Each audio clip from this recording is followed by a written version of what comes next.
You got it locked on Roadium Radio. Circumstances beyond anyone's control. Dr. Dre is in the motherfucking house. So right about now, and I say, yo Steve, are you with me? ICE, are you with me? Here's a little something about a nigga like me that never should've let me buy tape from Steve. Ice Cube would like to play dope shit mixed by Dr. Dre.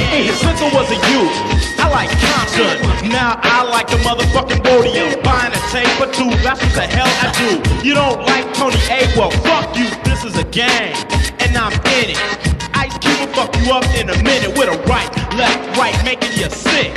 And then you see Tony A is on the mix.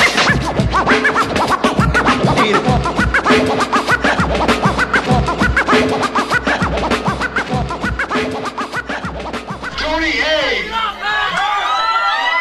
Tony A. When you're ready, go.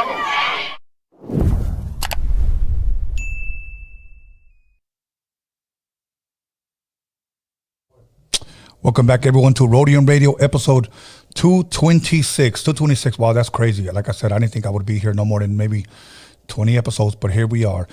First and foremost, I want to thank everybody who tuned in Sunday for our first round one of Verse for Verse. We had MC Wicks and we had Hazard, and they tore it up, man. If you guys didn't watch it, it is up now. You guys can check it out. You know, it was just a real special night for me because interviewing them for a short while, we spoke about the energy that the artist projects to the crowd, and the crowd gives it back. And when we went live, they gave that energy, and all of you guys that saw it felt it. And if you didn't feel it, it's because you didn't watch it. So go back, check it out. Once again, round one of Verse for Verse with Hazard and MC Wicks.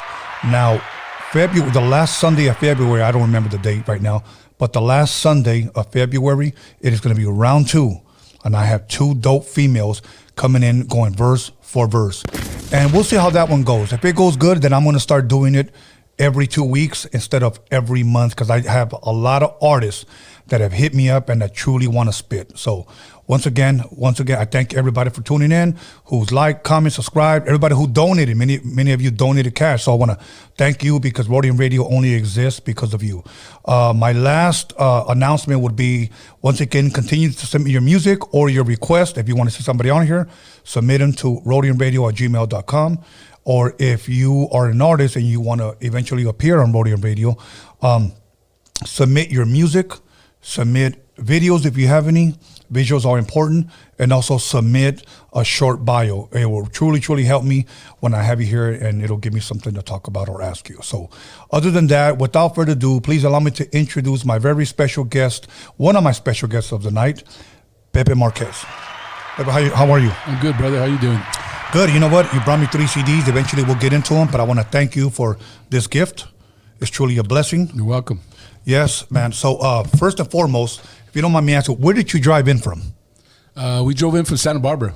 Santa Barbara. Now, how was that drive coming over here? It was okay. We had some traffic here and there. Okay. But we, and I like to be punctual. I wanted to get here on time. So Yes. we were punching it here and there when we got the opportunity. And yeah, we got here on time. Okay. That's good. You know what? I'm just fixing my time here. So if you don't mind, because this thing is tripping right here. So please forgive me on that one. And now I got to turn this thing down. Okay, here we go. Other than that, we have a mutual friend that obviously you've known him a lot longer than I've known him. I met him, I want to say 1991 or 1992, and that's Frank Ramirez. Right. So I heard that you guys are real good friends. Yeah. We actually went to school together, went to high school together. We were on the soccer team together. He played soccer. Was he any good? He was mostly on the bench. But no, just kidding. No, he was good. He was a good player. And yeah, so I've known him from high school. And then after high school, of course, he got into all the music stuff, and we were both involved in music. So, yeah, we stayed in touch that way. You know, I'm going to tell you something that you may not know, but I'm going to reveal here. A couple of months back, I want to say it was last year. I want to say October or possibly November. Somebody was requesting you on the emails, like several females. Oh, nice. Yeah, and then I got a couple of them. Did you ever, I think it was one, did you ever film a video here in San Pedro? No. Or one by the water? It was something by the water. In Santa Barbara. We did... yeah, we did. Yeah, we did. Yeah, you're right. Honest Emotions. We did it on in Long Beach. By the Queen Mary. That's what that was. Yeah. Okay, that's because it looked familiar. Yeah. But that was the video that they sent me. Okay. And this one was through the DM though. And I just said, can you email it to me? Because I don't like to click on links because people like to send people links and then you get your pages deleted. Right. So be very careful with that. Mm-hmm. But, and I was like, okay, I'll check it out. But now that we're here, I think it's funny that you do have fans that were requesting you. Well, that's awesome. That's great to hear. Yes. And people were looking forward to you being here today. They were actually DMing me, telling me he's got some great music. But obviously, we'll eventually get into your music. But where originally did you grow up at? Yeah, I was born and raised in Santa Barbara. Your whole life? My whole life. Been there my whole life. Okay. Now, if you don't mind me asking, elementary, junior high school, and high school? Yes. But I did 1 year in Imperial Beach. Okay. My junior year in high school, I did it. My mama sent me over there, so I spent 1 year at. I went to Mar Vista High School in Imperial Beach in San Diego. Okay. And elementary? Elementary, I went to Wilson School. Okay. Which doesn't exist anymore. Oh wow. Okay. And then I did my 5th and 6th. Cause we moved, and then I did my 5th and 6th grade at Franklin School. And then I went to Santa Barbara Junior High and Santa Barbara High School. Okay. I like to ask this question not only for myself, but there are a lot of fans that could be from your area. And when they hear that, they say, wow, you know what? I went to that school. Mm-hmm. Like a lot of people don't know, like Bruce Lee's son, Brandon Lee, actually for 1 year went to a school out here called Bishop Montgomery in Torrance. Oh, wow. For 1 year. Now, I'm a big time Bruce Lee fan. So, and most all Chicanos are, but to know that his son actually was around here, pretty dope. Pretty cool, yeah. But now, sports, you play soccer? Any other sports growing up? I played soccer. That was my number one sport. And then I played some football. Okay. Were you any good in football? I wasn't a star, but I got some playing time. Yeah. I played a lot when I went to San Diego because it was a small team. It wasn't a very, there wasn't too many people went out.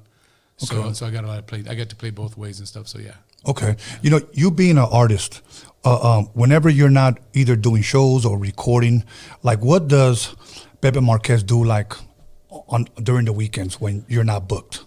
Well, I'm retired now. Yes. Yeah. So during the weekends, I hang out with my sons. We go fishing. We like to fish. We hunt. I'm a deer hunter. Oh, dope. We hunt turkey and we hunt just about everything. Me and my youngest son. And then my other two sons, they like to fish, so we fish, go to the lake a lot, and go camping, stuff like that. It's interesting you bring that up because I'm a city boy. I've never gone hunting. I've never gone camping, and I've never gone to the lake. You never gone camping? No, nothing. Really? Oh, wow. You know what it is? And people have always invited me, pero nunca me interesó. Like, it just never interests me, and I don't know why. But I think I better because I'm about to be 54 years old and I'm not getting any younger. Yeah. But you know who I do see? There's another podcast that I follow, which is Joe Rogan's podcast. Oh, yeah. And he's a big hunter. Yes. And he does a lot of hunting and he barbecues, I guess, his own elk. And that meat looks interesting. I wouldn't mind trying that. Hey, I got plenty of deer meat, man. We got this last season, we dropped 2 deer. So I'll turn you on to some good stuff, like some backstrap or something. You'll like it, man. And then, well, my mother's not around anymore, but she used to make birria out of the venado. Yeah. And, good stuff, man. Yeah, you would like it. Hell yeah. And the turkey is way better than store-bought turkey. The wild turkey that you kill up in the hills, man, that's good stuff. Well, the store-bought stuff is probably just all steroid up, huh? Oh, yeah, steroid up, and they feed it, stuff to make it grow and stuff. Yeah. Right. Yeah. There were some things that in the bio that you sent me that were really interesting, but eventually we'll get into that. But I want to ask you something for the fans that may not know. Growing up in a Mexican-American home, what type of music did your mother, your father play as you were a kid growing up? Well, my mother was a single parent. Okay. So we just had mom. But mom was, my mother loved music. And Lucha Villa, Lola Beltrán, José Alfredo Jiménez, Los Muecas, Los Bukis, Sonora Santanera, You know, and my mom was the kind of person that she would get up in the morning, and we had those old consoles, those brown ones. You remember the old school ones? And it was always on number 10, man. And sometimes that's the way she'd wake us up. Da da da da da da da. And everybody woke up. And I levanted, and we had to do our chores or whatever. Yeah. She was always cleaning, blasting the music. So I grew up listening to all the Mexicano music. And you come from a big family, like a lot of brothers and sisters? No, I have at home with my mother. I had my brother and my sister, and then my father. He had a few kids, and so I have some brothers and another sister. Okay, and so living in Santa Barbara, so you guys just always lived there. You guys never actually moved around, or as far as. No, we never moved around. We spent our summers in Sinaloa, Mazatlán. That's where my mother is from. So we'd go a lot to Sinaloa. And then we have a lot of family in Tijuana. So we spent a lot of summers in Tijuana. I mean, we'd go there. We'd be there for like 2 months. And that's like that was like my best time, going to Tijuana and hanging with the cousins and doing all kinds of crazy. That's why sometimes when I hear you talk, one of the things that I really like about your show is you're always talking, talk about la lucha libre, and you talk about, the food. Like you were talking about, and I haven't had them in a long time, but the other day I heard you talking about tacos al vapor. Yes. And stuff like that. So, I grew up around all that stuff. So I can relate to you. So, yeah, the best times was going to Sinaloa and going to Tijuana. Yeah. And it's funny because a lot of people may not remember because they're a lot younger. But when we used to go, it was in a station wagon with all my brothers and sisters. Same here. And get into TJ, and there was no roads. It was all dirt at the time, And then my mom would always stop at church, nos persinaba, Yeah. And then right outside, the tacos de vapor guy was right at the corner, and the park was across the street, so we'll go play and eat. Yeah. But my whole highlight was to go get some canicas, unos cohetes, and unos luchadores. Right. Luchadores that wouldn't move, they'd just be like this. And if we got lucky, una máscara, mask. Oh, yeah. Oh, that mask was automatic. There was no way you didn't come home without a mask. One thing I never heard you mention, trompos. You ever play with a trompo? Was that the... Yeah. Yes, yeah. But you know what we played more? Do we call them las matracas? Oh, yeah, that too. Yeah. That shit right there. And that, ¿cómo se llama? I don't remember the name of that. Yeah. You flip. El topo. El topo, yeah. You flip it and then get it in there. Yeah. And at first, like I couldn't do a trompo and all that, but after a while, I was putting them on my hands and get really good at it. But yeah, those are the best times, yeah. And then, of course, la lotería. La lotería. And then, what was it? Toma todo. Toma todo. Yeah. And Hialeah. Did you ever go to Hialeah? No. That's like a racket. They had that racket. You go. It's like it was down in La Revolucion. And it was a gym, and you pay to get in, and they had these rackets that were curved. And the guys. Yes. It was called Hialeah. Yeah, I've never seen it, but I know what you're talking about. Yeah, it was downtown, and my mother used to go there because you could bet. My mother used to like to bet. So and then we go to the Podromo, to the dog races, the greyhounds. Yes. And the caballos, and so we did all that. That was all our fun stuff. So that was cool. I remember one time we went with my dad because nobody else wanted to go, but I told my brother, you know what? Let's just go. So we caught the greyhound this time. He didn't want to drive because he liked to drink. So we went over there and we went to a hotel out there que se llama Hotel Sol. Okay, so we would stay in there. And one day he just took off in the morning and he came back around 6. And we were me and my brother was starving, so he took us to go eat. That was the first time as a kid I got introduced to the street hot dogs, the bacon wrap hot dogs. Yeah. And he goes, los vamos a llevar a la lucha. And I was like, what? But I remember that shit looked like the Olympic Auditorium, but rowdy as hell. Yeah. And if people didn't like you, they'd be throwing cups at your ass, diapers at you, everything. Yeah. But I think one of my greatest memories with Lucha Libre was at the sports arena here. I want to say it was either late 70s. It had to be late 70s. Luchadores like El Santo, El Blue Demon, Huracán Ramirez, TNT, Tinieblas. All of these guys came, and my dad, like ese es el Tinieblas, ese es el Huracán. So I was like in awe because people are impressed with Rey Mysterio, and he's good. But people don't realize that Lucha Libre, that's what we grew up with. Oh, yeah. People are like, oh, that guy, Rey Mysterio, I understand that, but we grew up watching that. Oh, yeah. Yeah. And then the characters, like, I don't know if you remember, Black Gorman and Goliath. Yeah. And no eran Mexicanos, they claimed they were from New Mexico. Right. So that stuff was funny, and then, but I'll tell you a story. I don't know if you remember Masa Saito and Chibuya. Chibuya, sí. Chibuya? Sí. So they used to take us. My uncle used to take us to Ventura at the Ventura Fairgrounds, and they used to have the luchas there. And we seen Psicodélico and Min Máscaras. And, wow. All those guys. But I got my bubble busted one time because we went there, and they used to pair up a man with a female wrestler as a tag team. And they would fight. The woman would fight the woman and tag out. Well, and then. So the luchas were over, going home, and my uncles always used to stop at the store and buy a beer, right? Drink a beer on the way home. This is back in mid-70s. And then so we're in the store, and Chibuya was in there, and I got all excited, because there he was, man, and I was a kid, I was excited, and he starts talking to this lady, and she didn't speak no English. It was the luchadora that he had beat up. That he had beat up at the fight, and he was buying her food at the liquor store, and he was trying to talk to her to get stuff, but I was like it destroyed me because I was like, wait a minute, dude, because everybody used to make fun of me and say it's not true. Right, and I was like, no, yes it is, and there he is, man. He just knocked her out, and then now he has her at the store buying her stuff. So I'm trying to remember at the sports arena. I want to say they were called.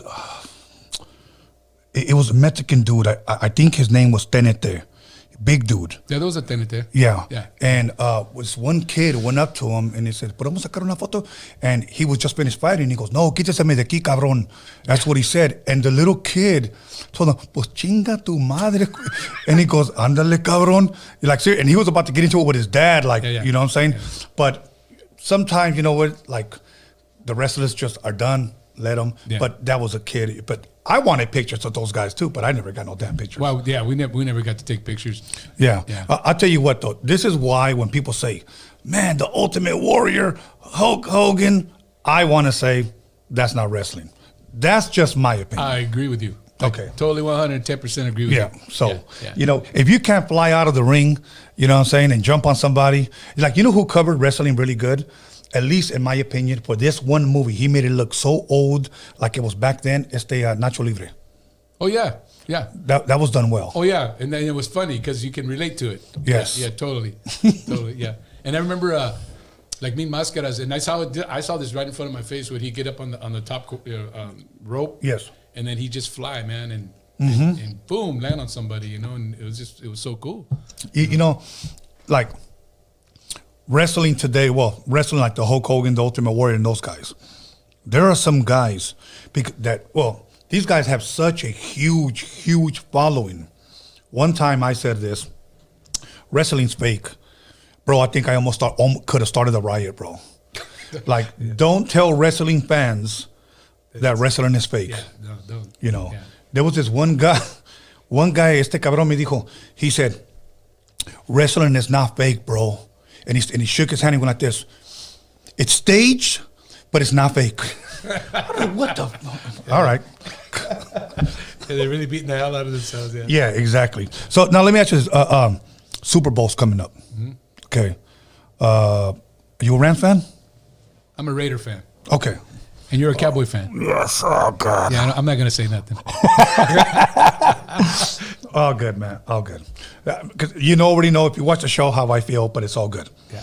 But now, I'm going to give my prediction. Okay. For the Super Bowl.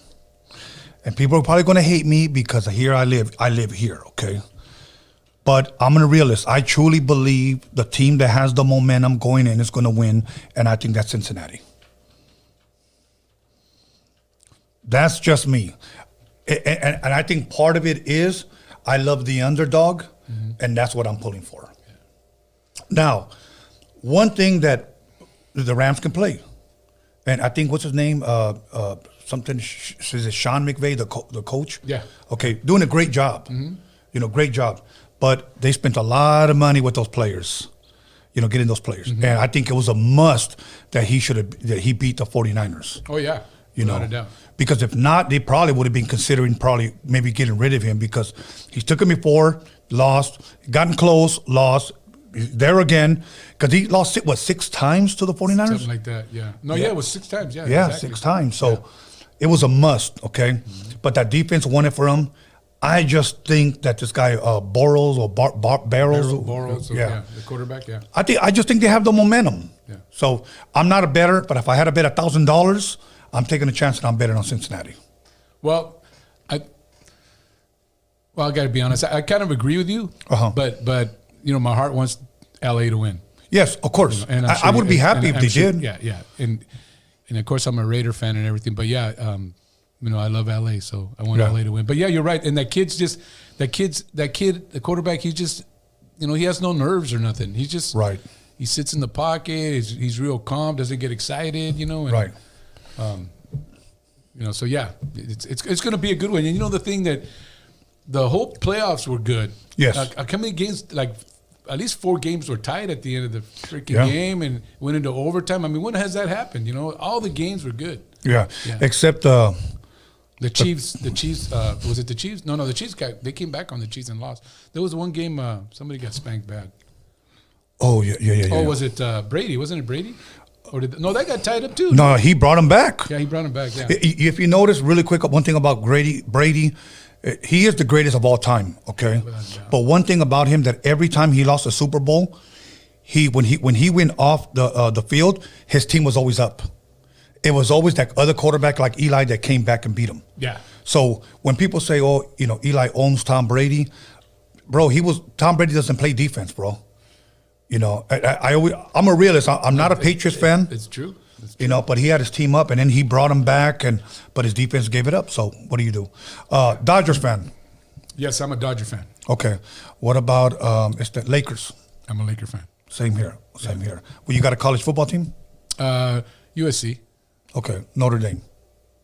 I just like Notre Dame. You know, but anyways, you know what it is? It's probably because my brother, he's like, since I've been a kid, it was Cowboys, Notre Dame. When it came to baseball, it was Cincinnati Reds. It was during the time Pete Rose and the Johnny Bench era. So I was a Cincinnati Red fan. And then after a while, I saw all my friends go Dodger, and I'm like, okay, nobody likes Cincinnati. I'm a Dodger fan. So since I've been in like elementary, I've been a Dodger fan. But didn't always start that way. And then Lakers, of course. But it was very sad, Kobe. Because every time I see a picture of Kobe, I'm like, man, like. Yeah, there's stuff like that shouldn't even happen. I know. Yeah, but oh well. So all good, man. I'm glad that we could talk sports. Oh yeah, I love sports, man. And I know you're a sports guy. You know, I watch you, but absolutely, I love sports, soccer. You know, like World Cup, all that stuff. And then Carlos and I we're always talking soccer. He's a soccer guy himself. What soccer team is your team? In Mexicanos. Mexicanos o de aquí? You know. Me gustan las Chivas. Chivas, okay. Yeah. And los Cholos of Tijuana. Okay. And then you know, I like the Galaxy. Okay. Yeah. Okay. I know they just opened up another team. It's called LA something. It's the gold and black. I can't think of the name. Yeah, me neither. But I'm going to be going to some of the games. I'm not really a big soccer fan. My father's no longer here. He was the one that, you know, Las Chivas, you know, was always watching that. And then I was always like, Dad, you know, here's the way I saw soccer. Oh, did he make it?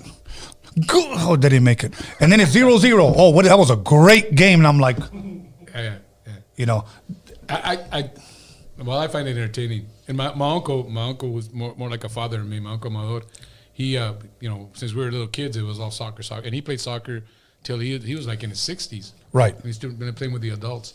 And till this day, man, like, you call him up and you know he's watching. There's always something on TV. He's always watching a game. You know, he's always watching soccer. I'm going to tell you, those guys who call soccer games are great sports announcers. They are on it, man. He's moving so fast. Yes. Yeah. You know what? One guy, I think I saw a Julio Cesar Chavez fight, and they had a guy from soccer. You know, and everything was so bad. And Julio Cesar Chavez is jabbing, and he's moving, he's stunting him. And I'm like, I'd rather hear that than these other lame ass fools, you know, that trying to explain what happened, and why he should have did this, and what. Yeah, yes. So, but I like those type of announcers. They're great. Growing up, Pepe, did you play any instruments at all? Were you, you know, into as far as amaqueros? I when I was in elementary school, I played trombone for a few months, and then I just gave it up. I was never disciplined enough. And then when I was like 13, 14, I convinced my mother to buy me a pair of congas. So I took some lessons. And I could play the congas a little, but I'm not all that great. And, you know, I could play a hell of a tambourine, you know. But, no, I don't play an instrument. Okay. No.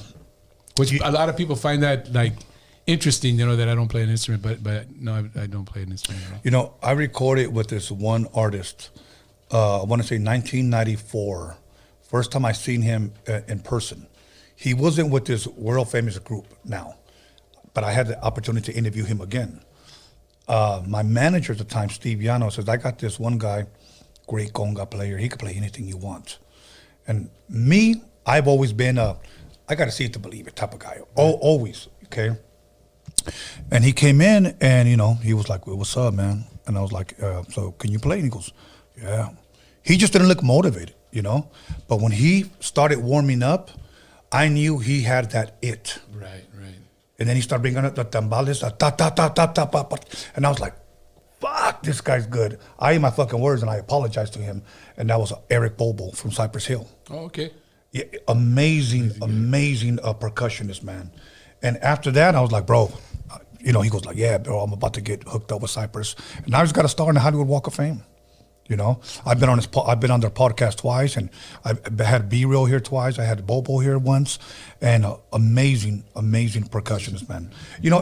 Because there's some people that give you that have that wow factor. You could say, okay, that guy's dope, but hay unos that when they go up there, there's just something about them that you can say, that dude, or that woman is amazing. Yeah. And there's people that I play with a guy that's just amazing, Lorenzo Martinez, and he's one of those guys that's real calm.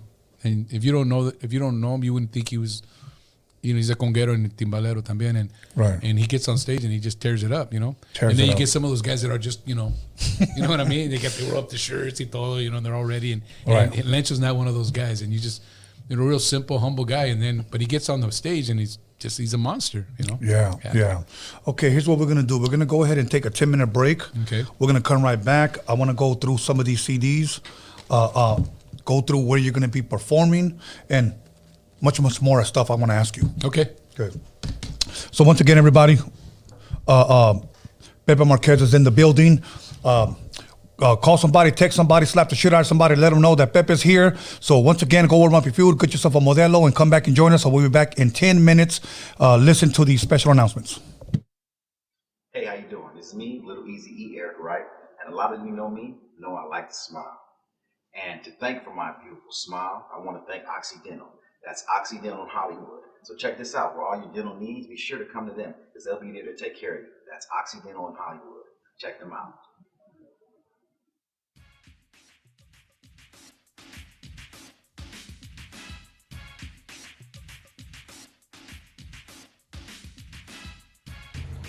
What's good, everybody? It's your boy Polo Cholo coming at you live, promoting that new single, Gorditas y Kilos, featuring my boy Macumba. Shout out to Roadium Radio for having us on the podcast. Look forward to that Narco Polo album dropping on 420. Go ahead and hit us up on that Instagram, Polo Cholo. Hit me up on TikTok, Polo Cholo. Everything, every social media site. The song will be out January 11th on all your streaming platforms. The video's out right now on YouTube. Go ahead and run those numbers up, show some love, you know what I'm saying? And again, shout out to Roadium Radio for having us. Polo Cholo in the house one time. Everybody go show some. Since 2006, Delta 9 THC has been supplying the Los Angeles Harbor area with premium quality cannabis products for both medical and recreational users. Delta 9 is located in Wilmington, California, next to the Port of Los Angeles, just a short drive from Long Beach and South Bay cities. Home to the Pistol Peaks brand, you can expect premium indoor cannabis flower that is locally grown, lab tested, and safe for your consumption. Our highly trained team of cultivators ensures we rotate only the best award-winning genetics in every jar, including our top-selling ETOG. Here at Delta 9, you can find your favorite industry-leading cannabis brands and a wide selection of cannabis products ranging from cannabis flower, vape pens, edibles, concentrates, topical and tinctures, and more. Come visit us in the city of Wilmington at 824 East Anaheim Street. Mention Tony A and get 3/8 of our Pistol Peaks flower for $100. That's 3 exotic 8s for $100 with tax included. You can't miss. Come to Delta 9 today. Shop legal, shop local, shop Delta 9. Visit delta9thc.com.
You'll call somebody, text somebody, slap the shit out of somebody.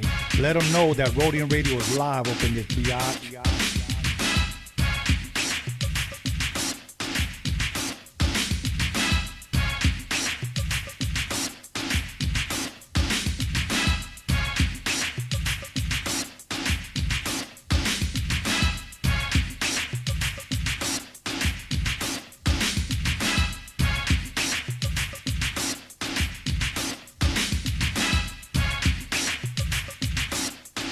All right, what up? It's your boy King Cash right here at Roadium Radio with the homie Tony A, the Wizard. Make sure you guys subscribe. Yo, what up? It's your boy Trouble P here at Roadium Radio with your boy Tony A, the Wizard. Make sure y'all subscribe and tune in. West Coast. Yo, what it do? This your boy, Big Havoc. One Hood Admiral, South Central Cartel General, and you're tuned in to Roadium Radio with my boy, Tony A, the Wizard. Stay locked in. Hello everybody, this is Rocky Padilla, and you're listening to Roadium Radio with Tony A, the Wizard.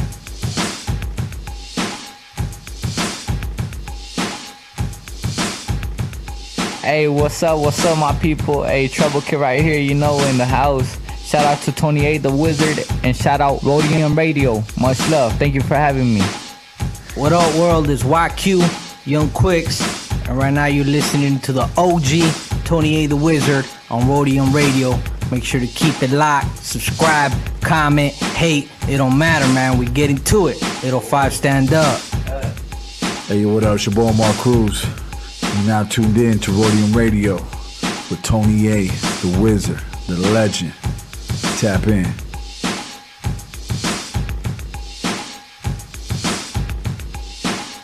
What's happening, everybody? It's your boy Queenie. You're tuned into Roadium Radio. Check my man Tony A, the Wizard, every Wednesday and Sunday. Stay tuned. Comment, like, subscribe, all that good stuff. You know what it is. What's up, pimpin'? It's your boy Johnny Boy, aka Mr. Las Vegas, at Roadium Radio with your boy Tony A, the Wizard. Yes, catch us every Wednesday and Sunday. Yeah. Hey y'all, this is Elia Cadena here at Roadium Radio with motherfucking Tony A, the Wizard. Make sure you guys subscribe, like, and share.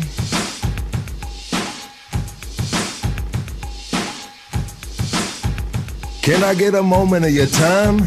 Hey, it's your boy Lucky Sun Zoo from Hood Starks Podcast. Hey, fuck with one of the best podcasts in the game, Tony A, the Wizard, Roadium Radio. Don't motherfucking play with it. Don't sleep on it. Hey, HA, stand the fuck up. Yes, sir. what's up? This is Clever from the Brown side. Make sure you guys tune in to Roadium Radio with Tony A the Wizard. If not, you're a bitch. What's cracking? It's your boy Young Thrive right here with the homie Tony A the Wizard on Roadium Radio. Don't forget to subscribe, man. Check out the best interviews on the West Coast. Yeah. I'm on the Roadium Radio. What up? It's ODM from Lighter Shade of Brown. You know your daddy's favorite rapper, your mama's favorite DJ, plus that YouTube star, you know what I mean, RBG fam. Lighter Shade all day with the homie, Tony A. Right here, Roadium Radio, Sundays and Wednesdays. Let's go.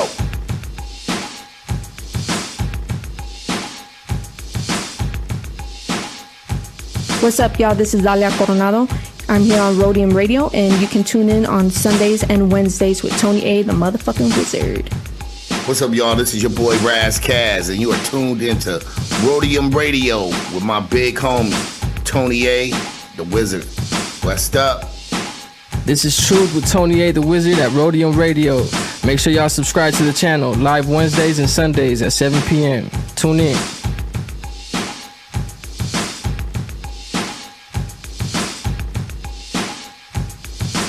Hey, yo, what's up? This is Lalo KV desde Atlanta. You're listening to Roadium Radio with Tony A, the Wizard. Yo, you know what it is? It's your boy OG Rome, a.k.a. Mr. Everywhere, repping Road Dogs Entertainment. Make sure you tune in to Tony A, the Wizard at Roadium Radio. What up, what up? You know what it is? It's the LA West Coast native, the Vario, and you gotta tap in with my boy Tony A, the Wizard at Roadium Radio every Wednesday and Sunday.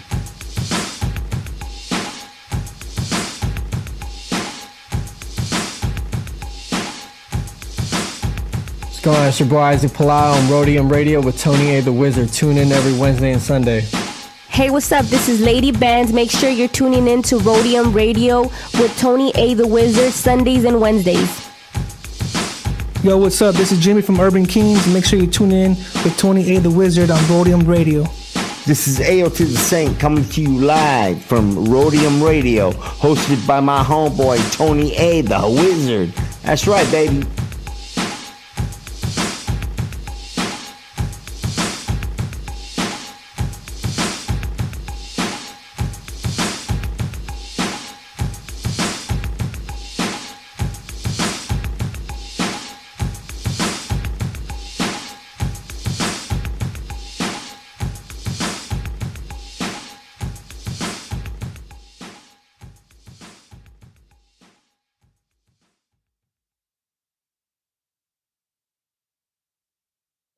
Welcome back, everyone, to Roadium Radio, episode 226. And I am your host, Tony A, the Wizard.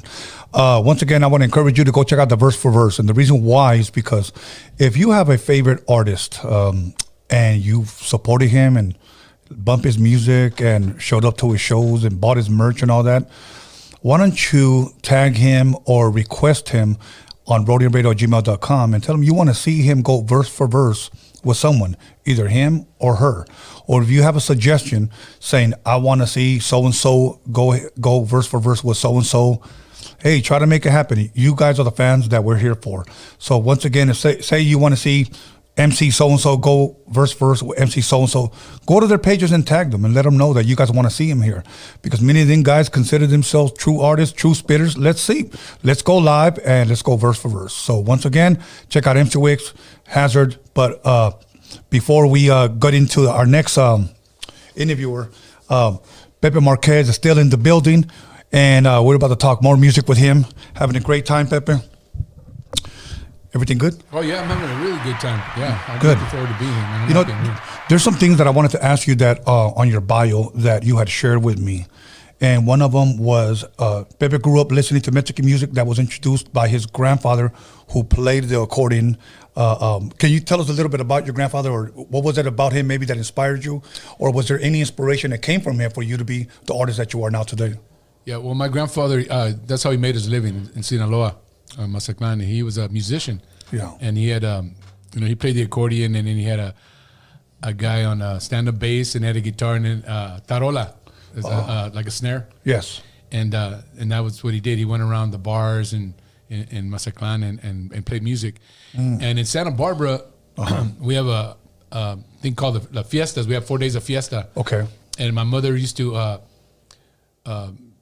he used to take the train to Tijuana. My mother used to pick him up and bring him to Santa Barbara, and he brought his buddies, and they would work the 4 days and make all kinds of cash, and then go home, back to Mexico. But yeah, I grew up watching him, and I used to play around with his accordion, but I was never disciplined, man. I just didn't have it in me. I didn't have the patience and stuff, but I used to like to clown around with it, and I used to be at all just watching him.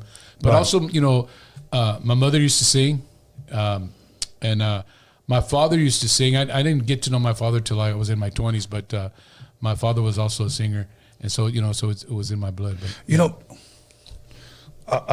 I want to shed a little bit of light on that, if you don't mind me asking. How was it meeting your father for the first time in your 20s? Well, I actually knew my father when I was a kid. Okay. But, he basically, I mean, he didn't pay no attention to me, Right, right. But we didn't have a relationship or nothing. But I knew who he was, and sometimes I'd see him, because Santa Barbara's small. Okay. And I'd see him, and I loved my father, dude. Like, I loved my father to death. And I'd see him, and I'd run home and tell my mom, that's not my dad. Because I loved the guy, right? And I didn't really know him. But anyway, I met him.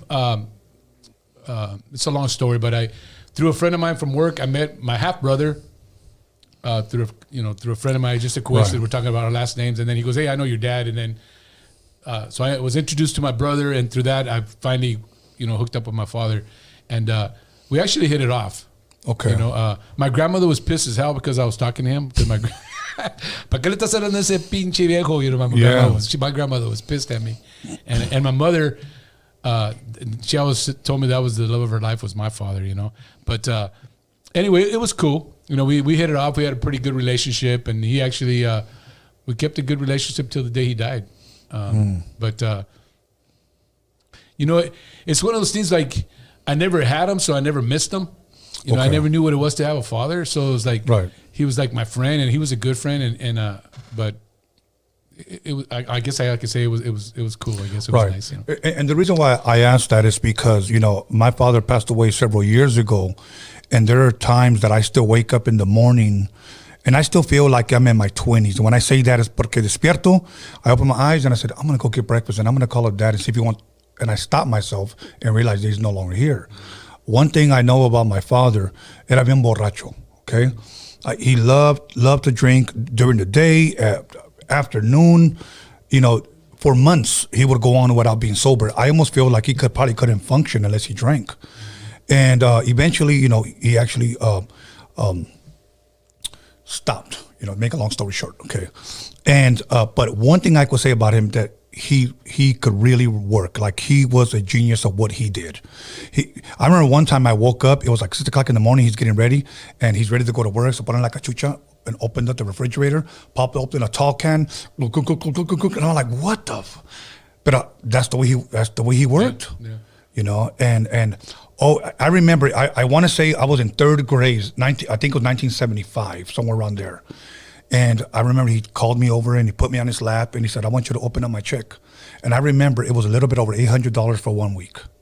He was making so much money because he used to work at a body shop. He literally used to take a wrecked car and make that sucker brand new again. And I remember he told me, I fixed that, because he didn't speak English, just spoke Spanish. And I just said, I don't believe you. So one day he goes, te voy a llevar al taller. So I would go over there and I would see the way he would work. He put the bando in the car, and all that. Bam, bam. And when he showed me the card, it was brand new all over again. So I said, my dad had what it took to become a millionaire, but it era bien borracho. Yeah. I had an uncle, just a quick story, but I had an uncle that was like that. And same thing, he'd get up in the morning and he'd open, he'd drink Coors and he'd open the bottle. And you could hear him going, and he's ready to go. But the guy was the hardest worker I've ever known. And he was just a laborer, and everybody fought to have him. Yeah. Everybody fought to have him work with them because he busted his ass. But then 4 o'clock came, he got home, he se ponía bien pedo. Bien pedo, yeah. Go to sleep, get up in the morning, go back to work. And like you said, I just needed that to function, Yeah. And then the sweetest man you could ever want to meet, pero bien pedo, Yeah. Wow. My dad's things were come home, anything that had to do with UFOs, anything that had to do with like demonology, like he was just intrigued by a lot of things. Not that he was into it, but le gusta leer. You know, I just like reading about UFO. I like reading about people and cults and murderers and everything and lucha and whatever. Yeah. But he taught me a lot. But now, back to your bio. There were some things that stood out to me. You said, it says Pepe grew up and his influences changed and was very much influenced by Mexican American bands such as Tierra Malo, Santana, El Chicano, Earth, Wind & Fire, Kool and the Gang, you know, all old school pretty much bands, you know. Yes. And those were pretty much your influences. Would you say that, is that what influenced you to start singing, or were you singing prior? No, I was singing prior. Okay. You know, I my first bands that I played with when I was like 14, 15 years old were Mexicano bands. Okay. And, you know, we did Los Muecas, Los Freddy, Los Moonlights, you know, all the Mexicano bands. Right. But one of the things that, you know, I was bilingual. You know, I spoke English. And a lot of the guys that I played back in those days, they didn't speak English. Yeah. So I could sing in English. So that's how I got into these bands. So I would sing a couple of Spanish songs, but mostly my job was to sing the English songs. So I started singing, you know, mostly the Mexicano stuff. You know, my thing that I ask a lot of rappers and also a lot of singers, a lot of artists is, at what point in time in your life did you say to yourself, you know what, I think I want to try singing, or I want to start singing? Mm-hmm. You know, and when you started singing and you recorded yourself and heard yourself back, did you like what you heard? No. And I remember when I sucked too, because I mean, I could, you know, I knew I sucked, but I never gave up, you know. And right. my mother was a big influence, because my mother would push me, you know. Si te gusta tu síguele, you know. So I've never taken singing lessons. I don't read music, and I just kept it up, and I just loved it, and I just kept it up. And then I got into these bands, and a lot of the guys put up with me because, you know, at the beginning I wasn't all that good, but then I just started getting better and better, and I would practice all the time, practice, and you know, and then as I got older, like, you know, 14, 15, and I got into junior high and stuff, then, you know, of course, you know, Tierra and Earth, Wind & Fire, and I started getting into that kind of music, and it was actually good because throughout my career playing music with bands, you know, a lot of bands, they'll hire, back in those days, they would hire somebody that could sing in Spanish and somebody that can sing in English, and I could do both. You know, That's and I dope. can sing you a ranchera, I can sing you a cumbia, and I can sing some Earth, Wind & Fire, some Kool and the Gang, you know, so I can do it all. So, it was just in me, man. I just liked it, you know. And then, like when I finally met my father, found out that he was a singer and he had a band and stuff, then you start saying, oh, well, you know, it's been in my blood, and my grandfather and my mother was a great singer. Yeah. Wow. Yeah. Wow. And like, okay, so do you still remember your first recording session? I do. And was it at a home? Was it at a studio? Where was it at? It was in a studio. So you sing, they play it back, you heard it, you didn't like it. I didn't like it. What was it about it that you didn't like it? You just went on time, you don't like your own voice, or what was it? I just didn't think, I didn't sound like it was me. You know, and I just didn't like it. It was just weird to hear myself. Which when now I listen to myself all the time. Like when we're in the studio, with Carlos and I in the studio, like, you know, we'll put down whatever we've been recording, and I'll go home and I'll listen to it 20 times. Right. But now I have, like, there's more experience, and you know what you want to hear, and you know, I know if I like it, if I don't like it. You know, I tell them, I don't like the way I did this or I did that, so we change it. But no, I didn't like. But I'll tell you one thing. It's just a funny story. I just got to tell you. This is going back. I remember I'll never forget that the first time I ever sang in front of people, and I was about 14 years old, and I was playing with this band, and we used to do. It's funny. We used to do Sugar Sugar. Remember the song Sugar? Not Bash's Sugar Sugar, but the Archies. The Archies. The Archies. And that's the first song I ever sang in public, and my knees were shaking like so bad, like I mean, they were just like, my knees were just going like this. I mean, you know, and I'll never forget that. And I made it through the whole song, and then once I got past that, you know, a couple of times, then I was good. But oh my God, it was just it was just the scariest thing to sing in front of people. You know, I remember my dad turning that song up in the station wagon, and I just remember it because it was like, oh, honey, honey, da, da, da, da. Oh, that's a badass That's jam, a badass bro. song, man. I don't give a shit what anybody says. They don't make songs like that anymore, man. So no, they don't. They don't make songs like that. Yeah, that song's a classic, and then you know the cartoon used to come by. But they said that the Archies, and they'd be jamming that song of that cartoon, and then the cereal. I don't know. Well, you're not that much younger than me, but remember the cereal? The cereal came with the record on it. Yeah, and you could cut it out. And the Arches was the one that was always on there, and you cut the record off the cereal. Look, I'm gonna be honest. I'm gonna tell you why I used to eat cereal. Because I wanted to be the first one to get up. Because I had 5 brothers, 4 sisters. I wanted the damn toy that was at the bottom. Yeah, stick your head in there. Yeah, either that or I started like turning the box over, opening it from the bottom, and I wanted the damn toy. And I thought, mira lo que agarré, to show off to my brothers. Yeah. Do they still have toys and cereals? I hardly eat cereal anymore.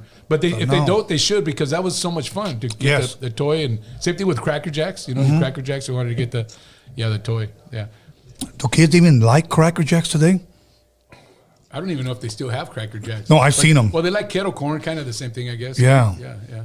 As a kid, my dad used to take us to Winchell's, especially around Halloween. By the way, everybody doesn't know what Winchell's are, the Winchell's Donuts. And they used to give away iron-ons. Iron-ons, like Frankenstein eating a donut or something like that. Okay, iron-ons. So my mom didn't want me to put them on my T-shirt, so you know what I used to put them on? This is no lie. I put Frankenstein eating a green donut on the back of my calzones, my butt huggers. And there I was like that. I wanted that damn iron-on. Yeah. So I put them on and así me fui a la escuela. And then you run around the house with your chonis and a toalla on. Yeah, exactly. Mil máscaras. Yes, exactly. But of course, you had to, man. Okay. In 2005, recorded his first solo CD. No. Pepe's first CD was with a group called The Flashbacks. Mm-hmm. Okay. What year was that? Do you remember? It was in 98. Okay, 98. So the CD comes out. Mm-hmm. What was the response that you were getting? Locally in Santa Barbara and Carpinteria, which is the area where we live, it was really good response. Okay. Really good response. But that's as far as it went. Okay, okay. And then it says in 2005, he recorded his first solo CD, Just For You. Right. So obviously I don't have that one here, but how many songs were in that CD and what was the response on that? It was more like 2002. Okay. Yeah. The response, once again, locally was really good. I actually sent that record to that album to Thump Records, and I sent it to a couple of different places. And locally everybody liked it. I put a lot of some good cover tunes on there, and then a couple original stuff on there. And a quick story is I sent it to this DJ. You might know him. He's locally out of LA, Frankie Firme. Sounds very familiar. He's an MC, and he actually listened to it. And he really liked it, and he called me, and he says, "Yeah, I really like your record." And that he goes, "I want to invite you down. I want to invite you down to LA and meet some of the musicians down here." And he actually took me to go see Goobert Esquivel down in Sunset Strip. Okay. To go see Goobert Esquivel, and I met Goobert, and they had a live band there, and I met some of the musicians. So that's how I got started in being introduced into LA, and I'm starting meeting some of the musicians and stuff. Gilbert, is he a comedian? Yes, he actually lives like a couple of blocks from here. You know what? It's funny. I'm going to tell you when I first saw him. Wow. I think it was probably like in the late 90s. Mm-hmm. Somebody invited me and said, hey, there's going to be a comedy show at a church. Yeah, and I said, all right, I don't care. So I looked at the flyer. I didn't recognize none of those guys. So I said, I'll go. But he went on there and he tore it up. And he said something that I never forgot. He said, how many women out there are on WIC? That sounds like yeah, and then a couple of women, were honest. And he goes, you know what WIC stands for? He said, women in chanclas. Yeah, he's funny. Man. That was the first time that I ever heard of him, Yeah. So when I found him, it was years ago. I found him on Facebook when social media started coming out. We started being friends on there, but I deleted that page. But I would like to interview that guy, man. Oh, I'll hook you up, man. Goobert is a good dude, man, and he's he has a show, the Night Owl Show, on Facebook, and he's a lot like you, man. He likes to he does a show. He invites people on the show. He likes to just help the Raza, any musician, whoever wants to go on the show and show what they got and stuff. He's one of those kind of guys. He's a good-hearted person. He's hilarious, man. Yeah. And funny, yeah. And he kind of does like the George Lopez stuff where he talks about real stuff that, you know, about the raza and stuff that we do. Right. And so, you know, that's what makes him so funny. He's Right, just, right. Funny, yeah. Are you? I'm gonna put you on the spot real fast. Are you a George Lopez fan? I can be. We'll leave it at that. You know, because one time I asked, or somebody asked me, who are some of your favorite Chicano comedians? And I'll be honest with you, I've never watched the George Lopez show. My kids love that show. But at the same time, there's a lot of shows that I just didn't watch anymore. My favorite shows growing up, obviously, was Sanford and Son, Good Times, What's Happening, Laverne and Shirley, Happy Days, those kind of shows, okay? Ever since, my favorite show of all time was probably Three's Company. I love Jack Tripper, rest in peace, you know? But ever since those shows, I really didn't watch anymore, okay? So my kids love the George Lopez, but I loved his stand-up. I loved his stand-up. I can't deny that. Oh, when he first came out, oh my God. I Yeah. mean, it was. Oh, and so you what couldn't control your laughter. He's right, so funny. Exactly. So one day, I asked a comedian here that I interviewed, and I'll leave him unnamed, and I said, "Are you a George Lopez fan, man?" And I meant that, and he was like, "Nah, man," and it changed his whole mood. And I started realizing. Now, keep in mind, from 2002 to 2017, I went like MIA. I went and got a job. I wasn't in the industry anymore. So I always tell people, if you came out between 2002 and 2017, most likely I didn't hear of you, because I just muted music and I just went to work. I became a Teamster and I local 572, and that's what I did. So when I got back into the industry, I didn't know what was popping anymore, you know? So when I asked people, you know, about George Lopez, there was a lot of negativity towards him. Like, so I learned not to ask the George Lopez question anymore. You know what I'm saying? I think he's hilarious, cool, you know. I think Fluffy's hilarious. I think there's a lot of guys that are hilarious. And I like to look at him like that, not what people tell me about him, because, you know. No, he's totally, yeah. I mean, he's funny without a doubt. Yeah. And he does the same thing. He just talks about the real deal and brings up stuff that just you can relate to, and it just, you know, it just cracks you up, man. He's just funny, yeah. Yeah, okay. So, and then in 2006, I believe these days, Pepe joined La Cima Music. Mhm. La Cima Music, along with producer, writer Carlos, began a partnership that has lasted throughout today.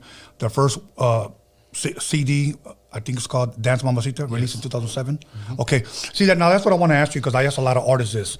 When you first started, was it all just bands? Did you meet a producer? Where did you get your music from? See, I ask a new artist today, and they'll tell me, I downloaded it from YouTube. We didn't have YouTube back then. So did you find producers? Did you just find bands? Where were you getting your music from to sing to? It was a combination. I did find bands. Okay. But then I found Carlos. Okay. And Carlos is actually the only, well, I'll take it back. Carlos is probably like 90% of everything I've ever done. I've done with Carlos. And we have good chemistry. We've been together for all these years. And that's important, chemistry. Yeah. Oh, chemistry. I mean, the chemistry we have is just crazy. It's just crazy chemistry. But I've also worked with Jeff Lewis, who's the lead trumpet player for Tierra. He has a studio, and I did part of that album. Let's Take a Trip with him. Okay. But the guy that's my backbone and my man has always been Carlos. And he's written a lot of songs for me, and we have that kind of relationship where I'll introduce a song to him, and then I tell him, no, this, and this, and we just get each other, and we never have any problems. The only fight we ever have is when it comes to congas, because I like him a little bit louder and he doesn't. but yeah. You're probably talking about during the mix, huh? Yeah, during the mix, yeah. And but he's my backbone. And how long have you guys been working together? We actually worked together on a couple of songs on my first album. So we started 2002, probably working together. Not a lot, but he helped me a little bit on that album. And then we actually played together in a couple of bands. He's a guitar player. He was a guitar player. We played together in a couple of bands. And then we started, the first album that we did together was Dance Mamacita. And then we did a self-titled album, which is not here, but we did a self-titled album.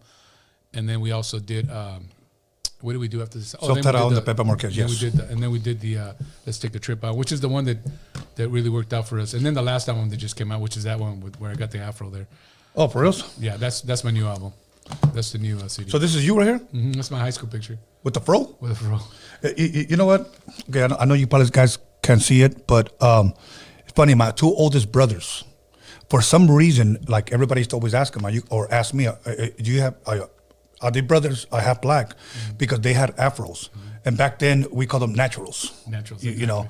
But yeah, no, they had fros just like this. Big ones, you know. Well, that's small compared to what I really had. That's little. Yeah.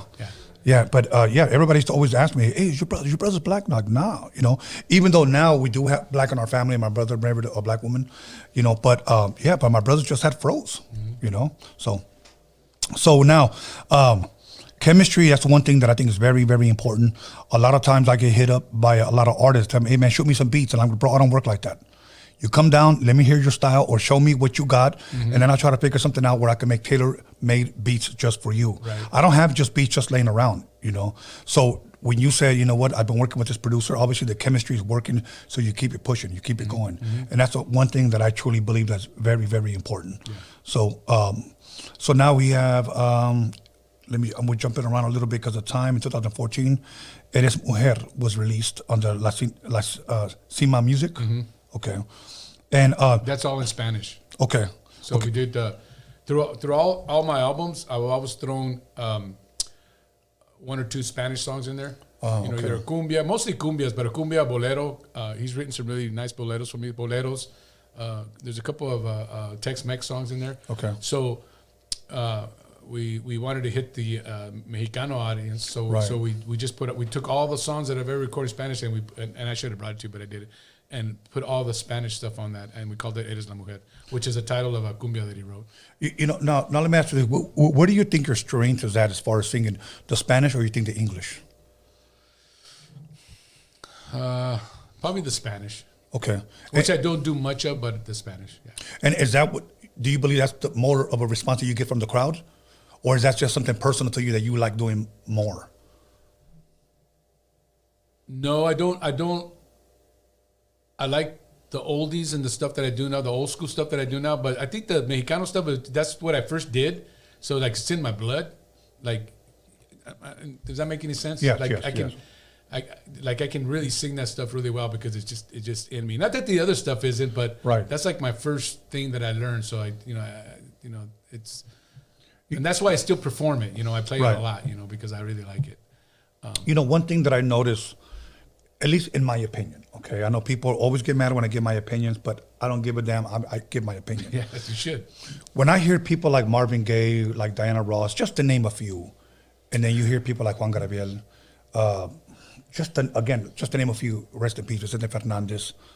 One thing about those artists, for me, that why I believe their music will last forever compared to a lot of these artists today, is that back then, I truly believe they sang with passion. I don't hear that today at all.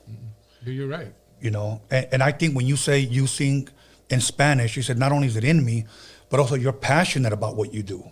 Yes. You know, you're passionate about the way you got to deliver some of those Spanish words, you know. It's amazing, man. You know, it's amazing. And I'm glad you give me those CDs because I'm going to check. I'm still an old school head. I collect CDs. Yeah. So, and by the way, you have a nice afro, man. Oh, thank you. Thank you. Yeah, I miss it. Yeah. Yeah. So now we have a couple of minutes left. What can people expect from Pepe Marquez in 2022? I know you have shows coming up. I believe that even you recorded with Mariah Avila. She's been here twice. Right. And I believe she's on the bill. Yeah, she is. The one we're doing up in Visalia. Yeah, okay. Oh, no, actually, I take it back. I'm playing with her on Valentine's Day. Okay. In Stephen Sake's house here in L.A. Okay. Yeah, she's on that, yeah. Okay, now what can your fans expect from you 2022? It's the first month, got 11 more months. What do you got in store? We got, I recorded a song with Baby Bash. Okay. And I landed 2 songs on the Danny Trejo Soul album that's coming out on Valentine's Day. So I got 2 songs that are going to be on there. Yes. I also have, we're going to be filming a video for one of my songs off of that album, the last album on the 28th of this month. Yes.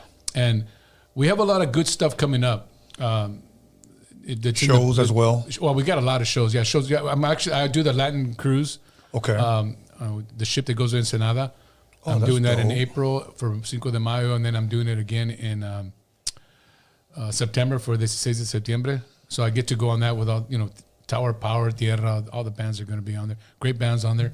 But so I got a lot of shows, but also we got stuff that Carlos is working on for us to get for the studio, to put out. Because one thing I like to do, and this is something that you talk about that I like to listen to, is keep it coming, keep the fire burning, keep things coming, and we some of the stuff I got coming out is cover stuff, and then we also have some original stuff. And then there's some artists that I want to work with. Yes. And I'm going to try to see if I can hook that up and make that happen. I'm going to actually work with Mariah again. We've been talking about it. Oh. And she's game. So something else will come up with her pretty soon. But we're going to keep, feeding the fire, man. I'm 60 years old. I'm having a good time. And one thing that you always say that I know I keep referring to, but you get some good sayings. Like you always say, I have a lot of years behind me. Correct me if I say it wrong, but I don't have too many years in front of me. Yeah, I have more years behind me than in front of me. Yeah. So let's just keep having fun and keep putting out the music and doing it, man. And I'm having a great time. And I didn't have the success that I'm having now till it started like when I was like 55. And I've been at it for all these years trying to get something. And that last album, Let's Take a Trip, just kind of took off. And I'm having a great time, and I love performing. I love being around people. I just love it. And I've been blessed, and I'm blessed to have Carlos, by my side and his support, and a good family and getting the support from everybody and people like yourself and the audience. Everywhere I go, I get a lot of love, and it feels really good. And at my age, I'm just like, just having a great time, man. Yes, well, you're doing what you love, and I think that's what's very, very important. And it doesn't even matter what people say or think, because there are people, sad to say that in this world we have people that hate when somebody's being successful, or somebody's enjoying themselves, or somebody's having a great time. Like you said, you're 60 years old. I've always said to myself, I don't want to be 70 years old, man, sitting on a rocking chair, petting a fat-ass cat, saying to myself, I should have just took a chance. Right. So we're doing it now. Yes. So I encourage you, man, whatever I can do to help, promote or whatever, just let me know. I thank you for coming through, and thank Carlos for being here. So once again, the best is yet to come for Pepe Marquez. So other than that, you guys, his Instagram is on the screen. If you don't see it on the screen, it'll eventually be on the description when people click onto the video. So they can click on your Instagram and it'll take you straight to your page. So if any promoters are out there that want to book him, contact him at a DM. Anybody wants any features or whatever, just hit him up on there, follow him, support him. Because I always say this, that if we don't support each other, who is? Right. So. And I appreciate what you do, because I been watching what you do, and it comes from the heart, and you do help a lot of people, and we need people like you. We need shows like this to help us out and keep us going. Thank you. And I appreciate everybody out there in the audience, all your support, all the good love, and the haters. You know what? I love you. I love you. The more you hate me, the more I love you, because it doesn't bother me at all, man. I think the hardest thing for me is living by that scripture: love your enemies. Yeah. But, hey, you got to do it. Yeah. So, any shout outs at this time? Yeah, just shout out to all the fans. Shout out to all my friends, my family, everybody out there, all the musicians, everybody that's involved in the music. And one thing I'd like to say is, support the young artists. Mariah Avila, Eva Cadena, Brittany Nicole, Joey Quinones. I hope to not forget. Joey Coda. All the Trejo girls, the Angels. So, we need to support the younger kids, because they're keeping our music alive. Yes. So let's support them and keep our music alive, because once we're gone, if we don't support them and they don't keep the music alive, it's just going to go away. So let's keep doing what, let's keep supporting everybody. Absolutely. Pepe Marquez, thank you once again for coming through. Hope it's not your last time. Next time you drop something else, let us know. We'll help you promote it here. Yeah, I actually want to come back here and eat. Okay. I always watch you eat, so I sit there going, man, tearing up that ceviche. And all we'll have burritos de chicharrón or whatever. So, all right. Okay, everybody. Once again, man, we can take a 10-minute break. Check out these ads. Once again, if you want to buy an ad, you want to promote your business, you want to promote your OnlyFans page, you want to promote, your restaurant or whatever, your album or whatever, hit me up on the DM or email me at roadiumradio@gmail.com, and we'll place your ads, and we could promote you once again. So once again, call somebody, text somebody, you know the rest. Pepe Marquez is in the building, and we'll be back with Frank Hernandez, Committed Soldier. Since 2006, Delta 9 THC has been... A lot of you know me, know I like to smile. And to thank for my beautiful smile, I want to thank Occidental. That's Occidental Hollywood. So check this out. For all your dental needs, be sure to come to them because they'll be there to take care of you. That's Occidental in Hollywood. Check them out.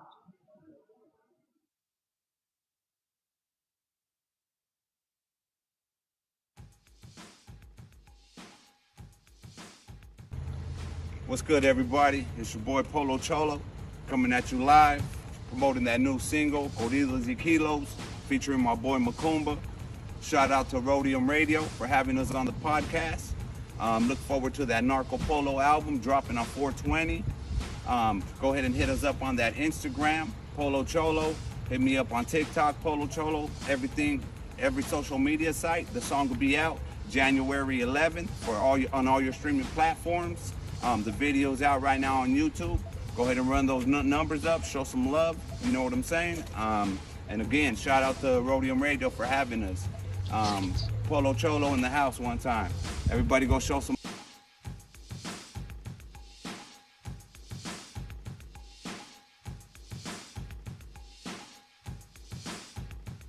Since 2006, Delta 9 THC has been supplying the Los Angeles Harbor area with premium quality cannabis products for both medical and recreational users. Delta 9 is located in Wilmington, California, next to the Port of Los Angeles, just a short drive from Long Beach and South Bay cities. Home to the Pistol Peaks brand, you can expect premium indoor cannabis flower that is locally grown, lab tested, and safe for your consumption. Our highly trained team of cultivators ensures we rotate only the best award-winning genetics in every jar, including our top-selling ET-OG. Here at Delta 9, you can find your favorite industry-leading cannabis brands and a wide selection of cannabis products ranging from cannabis flower, vape pens, edibles, concentrates, topical and tinctures, and more. Come visit us in the city of Wilmington at 824 East Anaheim Street. Mention Tony A and get 3/8 of our Pistol Peaks flower for $100. That's 3 exotic eighths for $100 with tax included. You can't miss. Come to Delta 9 today.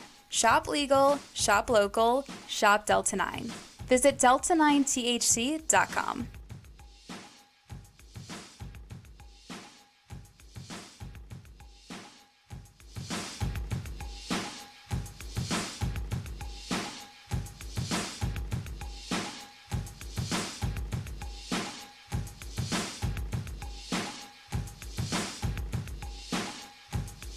What's up with it, dog? It's West Coast Gilly on Roadium Radio with the legend Tony A. the Wizard on Tony Vision. You know what it is, West Coast to the fullest. Believe that. What's up, everybody? This is Stefan Ori. You're listening to Roadium Radio with Tony A. the Wizard. Yo, what up? It's your boy Doughboy Tony. You're tuned into Roadium Radio with West Coast legend Tony A. the Wizard. What up? It's your boy Lottie the G, straight out of Santa Ana, CA, and we're right here live in the mix with the West Coast legend Tony A. the Wizard on Roadium Radio, Tony Vision on YouTube.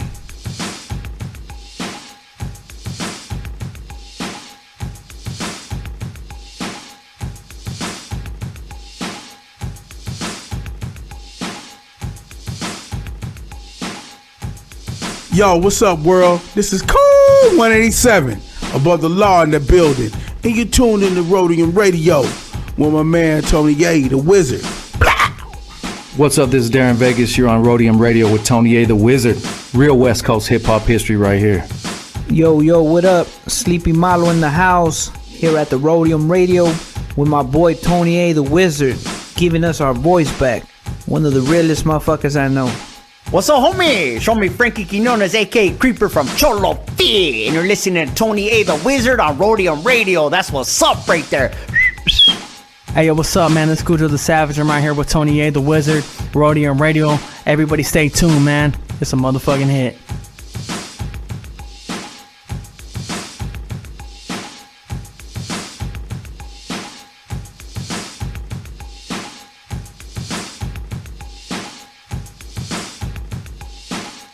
Yo, shout out to Roadium Radio, Tony A. the Wizard, your boy Pablo Nunez right here in the studio. Be about it, people. ¿Qué onda, muchacho? Ahí viene este miro. King with the Black and el Negrito de Los Angelitos, and you're checking out that Roadium Radio with Tony A. the Wizard. ¿Qué hubo, Raza? This is Wicked from the Brown Side here on Roadium Radio with Tony A. the Wizard. You know. What up? It's your homeboy Infinite TGM, chilling with Tony A. the Wizard on Roadium Radio. Make sure you guys go check that out.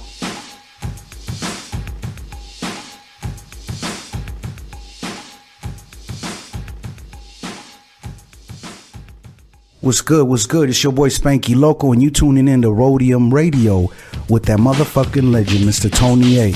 You know what time it is, West. Hey, what up? This Rebello the Dawn. And this Dominator. And we came straight from the 805 ready to slap that motherfucking meat on your grill, bitch. Roadium Radio, Central Coast Click. What up? What up with it? This your boy OG Magoo, Los Angeles Airbrush artist. Big chillin' on site with the homie Tony the Wizard on Roadium Radio.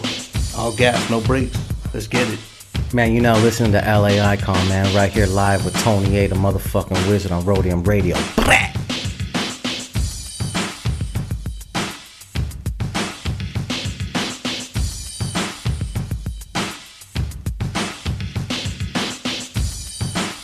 What's up, what's up? This is A.DA, the Spanish Fly, with that reintroduction right here on Roadium Radio with my boy, the Wizard, Tony A.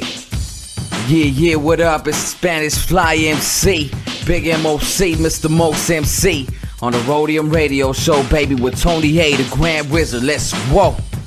Johnny D from Spanish Fly on Roadium Radio.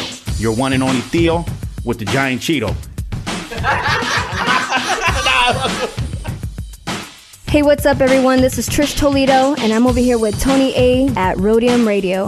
Make sure you tune in every Wednesday and Sunday at 7 p.m. Hey, what's up, everybody? It's your girl Blanca. Bobby D presents Uncle Snoop's Army. Chilling right here at Roadium Radio with Tony A, the Wizard. Make sure you tune in Wednesdays and Sundays at 7 p.m. on YouTube.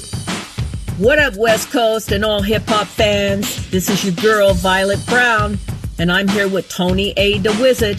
Yo, this is Daniel Jones, the D to the motherfucking G Media Clips. Here with your boy, Tony A, the Wizard on the Roadium Radio Show. Check 1 2 1 2. This is Roger Live, and you are in tune to the sounds of Tony A, the Wizard on Roadium Radio West Coast.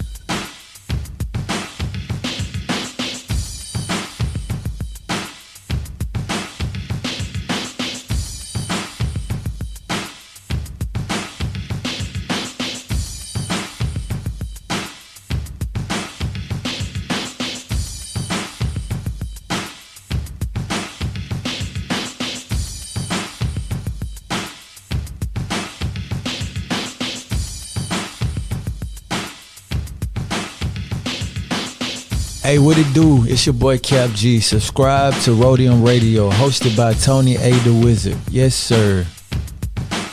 Yo, what's up, y'all? This is King T chilling on Roadium Radio. Tune in, subscribe every Sunday and Wednesday. Fucking with my man Tony A, the Wizard.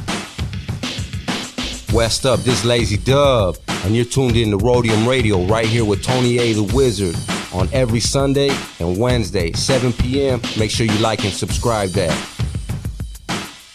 Hey, what's up, guys? I'm right here, Loco Negro, Tony A, Roadium Radio. Tune in.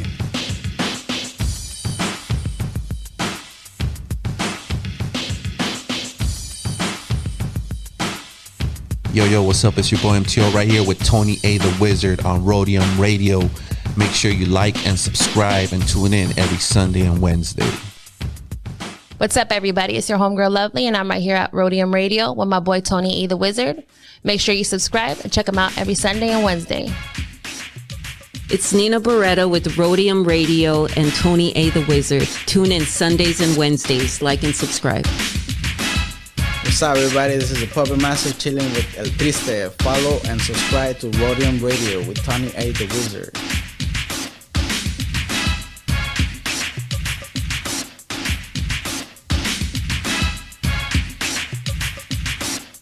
Hey, what's up, everybody? This is Rashidi Harper, director, executive producer from Hip Hop Uncovered, and I'm here at the Roadium Radio with Tony A, the Wizard. Stay tuned.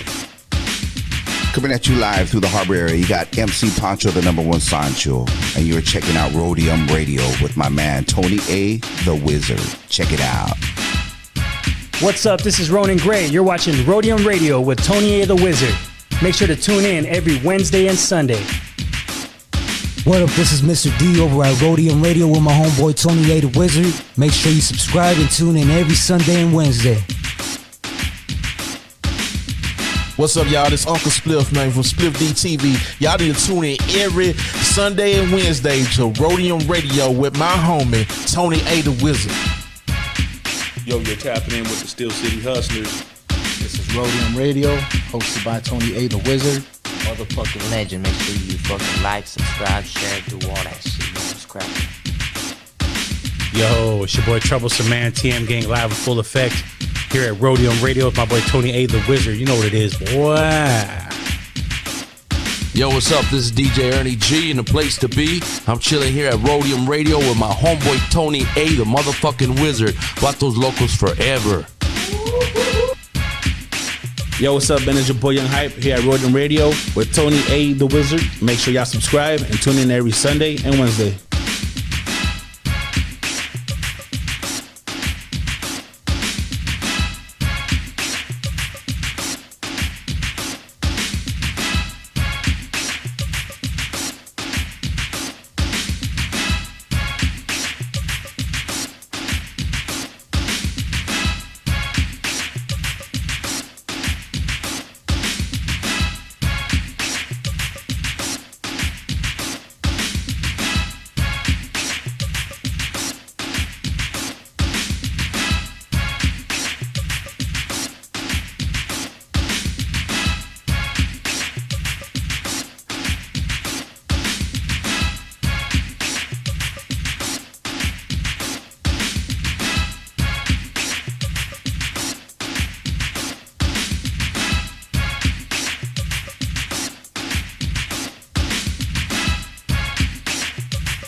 Welcome back, everyone, to Roadium Radio episode 226. And as you saw on the ads, people promote their business, people promote their music, people promote whatever. If you want to buy an ad space here when we play our breaks, hit me on the DM at roadiumradio@gmail.com or Roadium Radio on Instagram, and I'll shoot you more details, okay? I got a lot of people that buy them, a lot of people that are like, well, you know what, I want to promote this, I want to promote my salsa, I want to promote this. They're hitting me up all the time. So once again, first come, first serve. We only allow certain ads for a certain amount of time. So it's 1 minute ads, but you hit me, I give you a special price. If you buy that one, then we play your ad more than once throughout the show. So just hit me and we'll discuss that. But other than that, I want to thank once again Pepe Marquez for coming all the way from Santa Barbara, you know, and being a part of Roadium Radio and promoting and sharing his story. Other than that, the verses, once again, next month, the last Sunday, I got 2 females coming in. If you haven't checked out Hazard, if you haven't checked out, Wix, make sure you guys follow them, support them, subscribe to the YouTube or whatnot. Once again, I always say the same thing. We don't support each other, who will? So with that being said, I have another special guest that I want to introduce to you guys. Somebody that's very positive. Somebody that's that's about unity. But I'll let him share that with you guys. So once again, please help me welcome Frank Hernandez, Commitment Soldier. How you doing, brother? Doing well, and yourself? I'm doing good, brother. You know what? I've been looking forward to this conversation. You know who's a big fan of yours, to be quite honest with you, is my son. I believe you just met him. Okay, yeah, I did. Yeah, he told me a lot about you, Dad. You need to check this guy out. Dad, this guy, he posts up videos. Dad, he's all about unity. He's all about positivity. He goes, I believe it would be great to have him on, and share his story. And I believe that we live in a time where we do need a lot of positive role models, especially when it comes to unity, because we could talk about unity all we want, but until we actually take action, nothing's ever going to happen. Absolutely. So other than that, today is Wednesday, and we just finished the weekend. What was your weekend like, if you don't mind me asking? It was busy. It was really, really busy. Uh-huh. I mean, I'm going to pull it back to the beginning of the week. Okay. All right. So I do construction. Okay. 24-year veteran. I'm a finisher, so I do painting, drywall, any finishing like that. And through the 24 years of my career, I've always been one of those that try to peak, to the top. And I hear, like, when I'm sitting back there listening to you talk about your father and saying how he worked on the cars, and yes, how he would tell you, "Mijo, look at the car I did," and you didn't believe him. Right. I relate with that as far as me being a tradesman. I go back since I was 20, learning how to be a painter, apprentice at the city of Burbank, and always just pushing forward, and moving up the ranks, and I've always wanted to be the best painter, best craftsman, guy ever. Yeah. That's pretty much what it is, because it not only feeds my family, it balances me out. It's always kept me out of trouble. It's always, for the most part, it's always done it for me. I mean, one of the things, it's a big payoff more than just the paycheck. It's yes. I walk into a project and it looks like this, and then when I'm done, it looks like that. So not only am I getting a paycheck, it's always been that instant gratification of turning something beautiful, and see, instant gratification for me throughout my whole life. It's been I suffer from that. I suffer from, I always want instant gratification. That's why, alcoholism and addiction was a big part of my story. Right. Okay. And we'll definitely get into that, because there are people that I believe are anxious to hear your story, because today, not only did I get a lot of positive comments that people were going to be tuning in because you were going to be on, but also said, you know what, ask them this, ask them that. And I was like, okay, so I guess a lot of people have heard of you because you have a good following on social media, and it's all because of the messages that you're giving out to the people. So I think a lot of people were like, were hitting me up like, shit, yeah, let's do it. I can't wait to hear him, his story, etc. I mean, my son was that way, and so now, where originally are you from? Where did you grow up at? Highland Park, Glassell Park, Northeast area. Okay. So I was born at Glendale Adventist. Glendale Adventist Hospital was the nearest hospital, and the first house I ever was my grandmother's house on the Four Corners, Verdugo and York. Okay. That's like right on the northeast side of Adams Hill. So like you just go over Adams Hill, you're in Glendale. On this side, you're on the cusp of Glassell Park. So okay. So you could Glassell Park, right there's grandma's house. Went to Delavan, Eagle Rock. Went to Eagle Rock High School. Bounced around here and there. The thing is like mom's was pregnant at 15, 16 when she had me. Okay. So that just gives a little bit of that. And so lived at grandma's house for a while, for those years until mom moved out.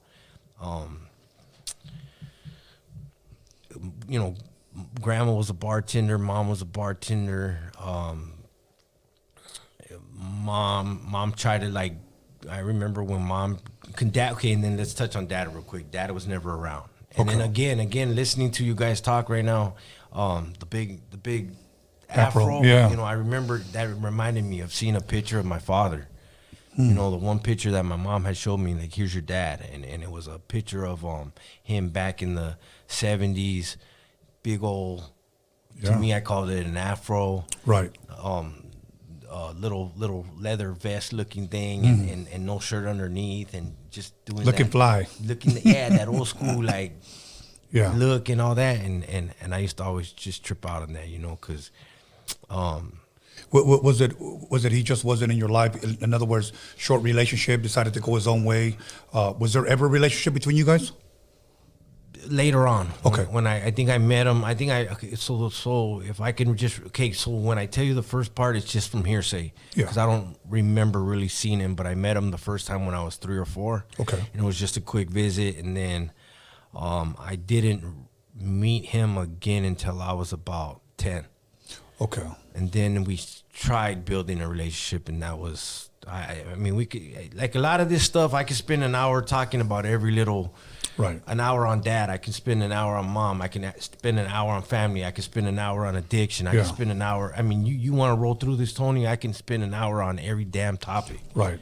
You know, so dad was just basically out of my life until I was 10. I'll wrap that up real quick. Dad had a lot of issues. Okay. Dad smoked dust, PCP, shit like that back in the day. Was a pill popper, you know, an addict. Yeah. And he was a ladies man, and he used to you know, do all kinds. He was you know, all over the place, this, that, and the other. And there's all in all, there's a little, like, my grandmother introduced him to my mother. Okay. So, and that's as much as I'll take that one right there. Okay, you know? I respect that. You know, yeah. so born and raised in Northeast, and I remember moms, I think, moved me out of there when I was in first grade to Glendale. Mm-hmm. Going Glendale just to get us in a better neighborhood, her own place, you know, move out of the nest. And then I remember going to I remember back then, because mom didn't, you know, trying to make ends meet and shit like that. So give you a little idea of what life was when I was real young, you know. That was when a pack of cigarettes was $1.10, and you can have a little a written note from your mom, you know what I mean? And you can go get the cigarettes. I remember 7-Eleven hot dogs, 2 for whatever, and a fucking a brownie was dessert. Yeah. But it was just me and mom's. I remember ground beef tacos was like the fucking treat of the month. You know, and at that time, you know, the thing that sticks out to me, and you know, is I went to a good school up in the hill, and I lived at the bottom on the main street in this little studio, and I went to school with a lot wealthier kids, you know, and I remember you know, why they're having Jordans and shit like that, and name brand shoes. I had, you know, Pro Wings and I was that old school kid that rode on the bike, you know, rode on the bike, made jumps, played with older kids, all the kids on the bike all day long, fall off the bike, you know, just shake it off, drink out of the hose. That you know, little just rough kid just doing the damn thing. You know what I mean? Mom, when the sun goes down and she yells for you, come in the house. Yeah. But living, you know, just living life. You didn't really know that you were on whatever level. I'm not gonna say poverty, but the struggle. Right. Because I can tell you, I was happy. Mom loved me. I had mom. I had those fucking brownies. I had those hot dogs. You see, I had a grandmother that loved me. Yes. You know, I had family members, and everybody loved little Frankie. You know what I mean? Yeah. I wasn't fucked up yet. Yeah. And I was a good little kid, and it wasn't just because they felt bad for me. No, I was fucking truly loved. Yeah. And I thank God for all that part of my story and what it was. You know, There's a quote that I like to quote every once in a while, and I'll post it every once in a while on my page, and it says something like, "Thank God that I had a childhood before technology took over." Right. So when you said drinking out of the water hose, I mean, that was our thirst quencher. That was our sports drink back in the days.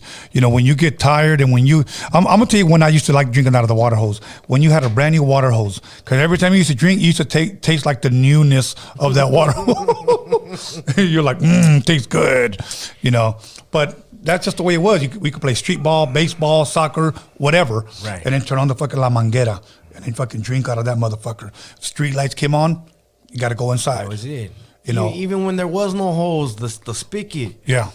turn on the spigot. But that's like, you know, I think those are some of my more.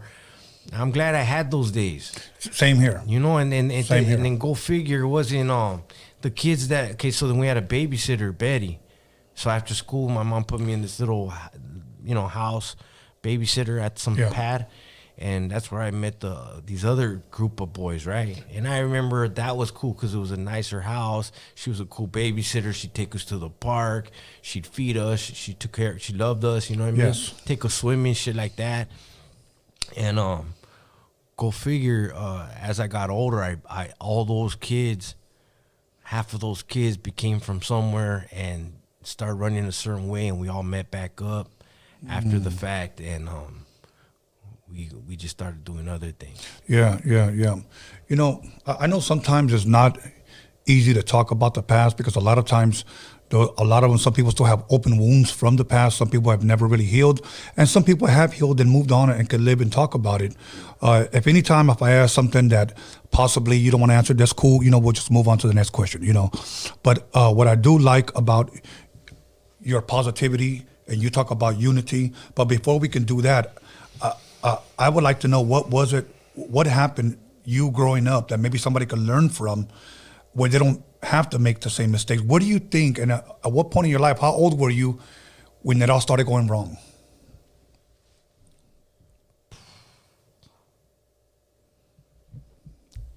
It gets really, okay, see, that's what I've learned through all this, right? Mm-hmm. It's everybody's dynamic is different. Yes. So mine, okay, so you could say I had the daddy issue. Okay. Obviously I had the daddy issue. Something very unfortunate happened to my mother when I was young. Mm-hmm. That had a little impact on stuff, on the way I perceived it and what it was. And so we can chalk it up to that, had a little impact. Some of the dysfunction between the adults, and drugs and alcohol were always, at least alcohol was always part of the adult story in my family. Yes. I want to say it was okay. So no, let's dissect it again. Let's touch on some things for the people to hear, though. Okay. Let's talk to the people right now. Okay. So what I've learned through all this is it's about going back. Yes. Okay. So if anybody's struggling with stuff and past things, it's really dissecting it, really going back. Yeah. Really going back to where you could put your finger on something, right? Yes.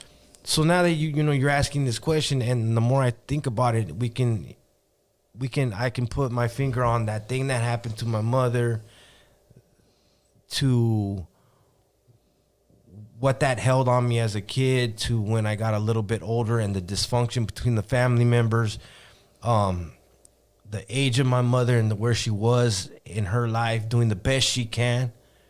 That's something I had to learn. Yeah. To always wanting to live at grandma's house, going to live at grandma's house, rebelling at a young age before I even started getting into the shit, right? Right. And then making it to grandma's and thinking I've made it to a good, safe environment, place I always wanted to be. To me getting snitched on by one of my other uncles saying that I smoked fucking weed, and there's couple other things going on in that household, all at one time to when the situation came about that Frank was smoking fucking weed. Right. Grandma sat me down and I remember.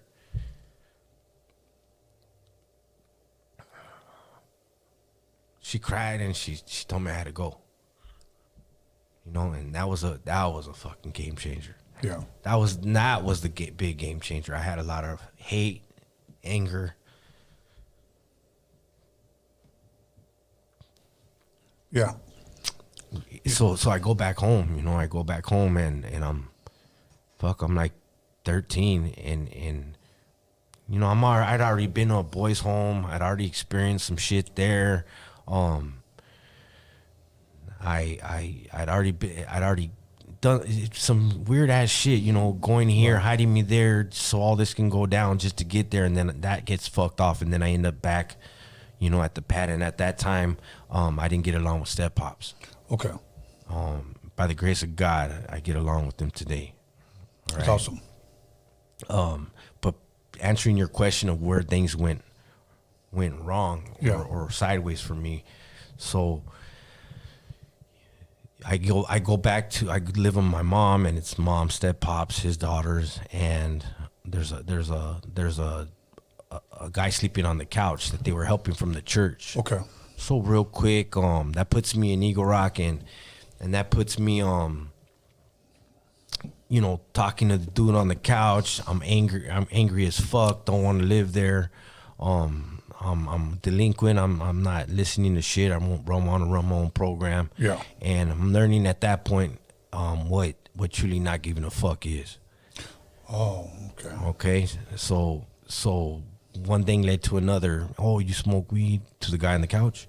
Yeah, I smoke weed. So we smoke joints together, and then that turned into a little bit after that. He's revealing to me he likes to smoke crack.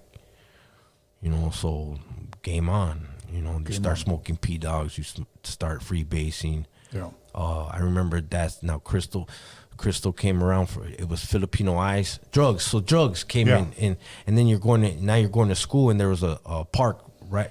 It was, you walk up the street and you hit a park first, and right next to the park is a school. So it was hard to get through the park. Yeah. You'd end up smoking this, smoking that, drinking that, walking the opposite way of school. You're just trying to, at that age, you're just trying to find yourself. Right. You're just trying to figure out what it is. Yeah. And one thing that I was acquiring was my own characteristic of at that point I didn't know I was a full throttle individual, because like what I know today is I'm either full throttle or I don't fuck with it. I'm nothing. So I have no middle ground. Okay. That's what I know. I'm 43 years old, and I know this to be true. See, one of the biggest things is, real quick, bouncing on this, is get to know yourself. As you get older, one of the most important things is know you. Yes. If anybody, it's very important overall as a whole in life to understand and get to know yourself, how you tick, how you process things, how you think, what motivates you, what drives you, what brings you down, who you really are. How you gonna jump out? How you gonna come out of your house, and what are you gonna project to the people? Absolutely, yeah. So I real quick at a young age, I think it was when I got my nose broke. I was 13, and old school, mad dogging turned into a look to whatever, and I was flossing in front of some girl. Right. And then after school, I remember it was like pretty empty, and I just caught the head. I caught a head going down the stairs, and it was that dude. And he caught locked eyes. He came back up the stairs, and then turned into a scuffle. No scuffle. I'll call it what it is, Tony. I'm 13, homeboy. That ends up being my homeboy quick. He ends up being my homeboy, but at that time, I don't know him, and he fucking, before I could even open my mouth, he cracked me twice. Bah, bah, broke my nose. And I was leaking, and that was that. So I think after that, I started acquiring more people and dudes around the neighborhood at that point, and ended up, running with the crew there and this, that, and the other, and I was more of the fast-paced party, and I had a natural tolerance to everything. Yeah. So, I can go far back, as I've said it on other podcasts, because it always stands out to me. I just remember when a fucking King Cobra 40 was $1.28. Yeah, that's right. That's right. It was $1.28, and when I first drank a King Cobra 40, homeboy, it knocked me on my fucking ass. That was my favorite malt liquor. That's acquired taste. Yeah. And I didn't give a fuck, even when I could come up. Right. I had an extra, $40, $50, $100, right, and I could afford Corona. Right. Fuck no. Give me a $1.28 fucking King Cobra. Absolutely. I want to share something really quick that I can identify with you. Right now, when you were talking, you took me back to middle school. Back then, it was junior high school. Man, you just took me right back, and I'm gonna tell you why. Because there was some things that I was able to relate that you said. Somebody accused you or snitched you out saying that you were smoking weed. It was my birthday, and I was in junior high school. And somebody did the same thing and told my mom, I saw him smoking weed. Now, it was a goddamn lie, okay? Because I wasn't even smoking weed. But what it was, there was two white boys that were smoking weed, and I knew who they were. They had dope skateboards back in the days, and I walked to them, and I was like, hey, man, what kind of wheels are those? What kind of trucks? Is that an Alvo board? Because I like skateboards. And they were like, yeah. But they were, smoking a leño. So my mom comes out, and she sees me talking to them. So she automatically thinks I'm hitting that shit. It's my birthday. They have a cake and food ready for me. Instead, she beats the shit out of me, and I have to go to my room, and that's where I spent my birthday. Somebody fucking lied, and I never ever even hit that shit, okay? And then you talking about getting into fights in, high school, junior high school. Same thing. I got my nose broken around the same age. I beat the shit out of this one dude because he kept trying to pick on this one girl, and she asked me for help because this guy wouldn't leave her alone. So I was always good at with my hands. Bing, bing. I was fucking his ass up. He was trying to do karate kicks and all this shit. But security comes, and even though that guy started it, he handcuffs me. And this guy comes from around and just fucking whacks me. Literally, bro, I didn't think anything. I was like, whatever. So I'm walking, to the dean's office, and the dean looks at me. He goes, you ought to look at your nose. And I said, why? I don't care. And he goes, I think it's broken. I looked, literally, my nose was sideways, man. Yeah. And then that's when I fainted. And I was like, holy shit. I beat his ass, but I get the broken nose. But that was like one of the things, too, is because broken nose, right? My mom took me to the hospital. And when we were sitting down there, and they had to reset my nose or whatever. The doctor took my mom out of the room for a second. And then came back in, and then gave me some medicine, and then reset my nose. And after the fact, my mom reminded me, what the doctor was telling her, what had pulled her out, was what they were gonna give me was almost like a liquid cocaine type fucking medicine, right? And he had to run it by my mom first, and she always reminded me that when we left, I was telling her how good I felt. So it's one of those things. When when we have that, call it what you want, gene. I don't know if we want to call it a gene, but when you're like, if you look at my whole story, everybody really knew the ins and outs of who, what, where, how old, you can understand where I went the way I went. Yeah, you can understand why I easily got more into what I got into and saw it. It's one of those things where you start doing what you're doing. You're trying to get your identity. But see, the thing is though, you learn real fucking quick. By 14, I understood that. You understood what the streets were already to a good extent. Yes.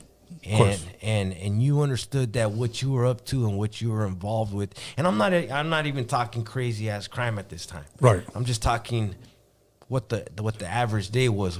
Yes. You may not come home. Correct. You may not come home, and then you start getting in trouble. You start getting busted for this, for that. I done started getting busted and. Joyriding, and then you graffiti on a fucking freeway midday. I'm not gonna go through the whole fucking thing, but I went to 4 camps. I went to 4 camps. I'd done close to 4 years by the time I was 18, you know, and that just did whatever it did to me. You know, gave me my little baby stripes of whatever. Right. You know, and I just remember one of the things about the whole street life and the whole machismo, being a G or this, that, or the other was, it's so old school to me. It was just down for whatever, ready all the time, and jump up for anything. Right. Just never back down. Simple as that. Exactly. Yeah. That's it. And then whatever came your way, just go for it. You know, if you don't mind me sharing something really quick, I'm going to tell you when I learned to pretty much, it just helped me wise up. Let me say that. One day, I get sentenced to go to juvenile hall. And I told my mom, because my mom went to court with me. I always had a dad, but my brother went to court with me. And Long Beach court, I still remember Judge Fletcher. I couldn't stand his ass, and I couldn't stand going to court.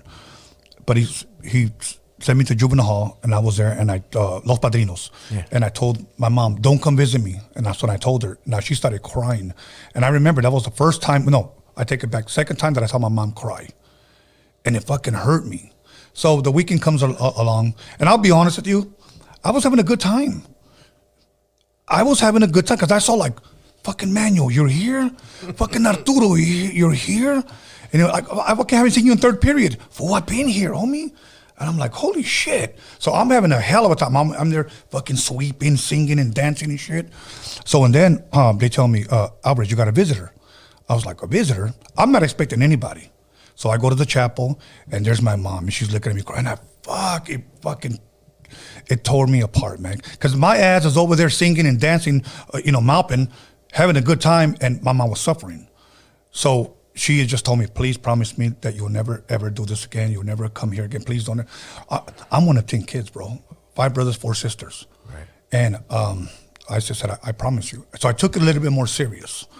So when I came home, one of the things that I asked my brother, hey, man, can I borrow one of your shirts? Yeah, okay, cool. And I opened up his drawer, and I saw my junior high school ID. He had it in there. That's how much he missed me. Right. And this is a brother that me and him would always bump heads. And then I realized that not only was I hurting myself, but I was also hurting people who love me and care about me. Right. And that was when I wised up, and I just said, I'm good with going and getting locked up and shit. Well, things come to my head as you talk, right? When I have conversations, and that's what you remind me. Like, okay, so I've always been a relationship builder, no matter what. Yes. And I'm an only child. Okay, so I'm an only child, and the thing I'll touch on right now is I was a self-centered, selfish little prick. Wanted it all my way, was gonna do it my way, didn't give 2 fucks about nobody. Always wanted to leave, run my own program, and that's what I did. Yeah. Even getting, camp, and mom would come see me, too cool for school. Look at me, my shirt's wider than everybody else's. Yeah. Look at me, feel my muscles, working out. Check me out. I'm not from a neighborhood, and I'm surviving in here. Because back then it was still old school shit. Yes. You have that old school mentality of just stand up for yours. That's all it was. That's all it was. I'll go as far as that. Just stand up for yours. And me, it was like, in growing up and getting incarcerated, it was a double-edged fuck, because the homies I'd get in a fight with homies because of the non-neighborhood, don't know Spanish shit. Yeah. Okay, and then I'd get into it with the negros because they'd see weakness if the homies were treating me a certain way. Yeah. But I'd fight here and I'd fight there, no big deal, and then I'd establish who the fuck I am. Because ultimately it was just all you had to do back then was get busy, hold your own.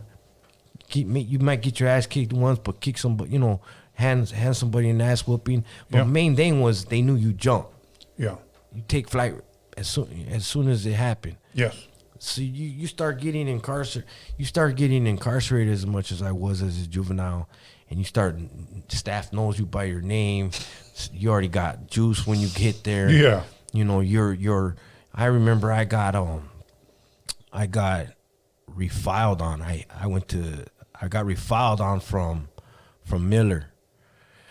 I got in a fight in the classroom, like second week there, and they sent me to a boot camp, and then boot camp. Once you hit boot camp, that was it. If you get locked up again, you're supposed to go maybe on a YA stay or some shit like that. But I got popped again, and they sent me to Scudder, which was turning into a boot camp. And then because I'd already been to a legit boot camp, they had asked me to help them, give them, how did they do it and shit like that. And again, it's weird. I look back at my whole history. It's because like I guess I had this thing called charisma my whole life. Mm-hmm. And that's one thing I can. That's one thing you can't teach nobody. No, you gotta have it. You just gotta have it. Yeah, very, very true. Right. So here's what we're gonna do. We're gonna go ahead and take a 10-minute break. We're gonna come right back and we're gonna continue, and then eventually we're gonna get into a little bit more of your story, but the positivity, the unity that you stand for now. That So once again, everybody, call somebody, text somebody, slap the shit out of somebody, let them know that Frank Hernandez is in the motherfucking building. We'll be back in 10 minutes. I think I'm gonna fix me a michelada, so we'll be back. How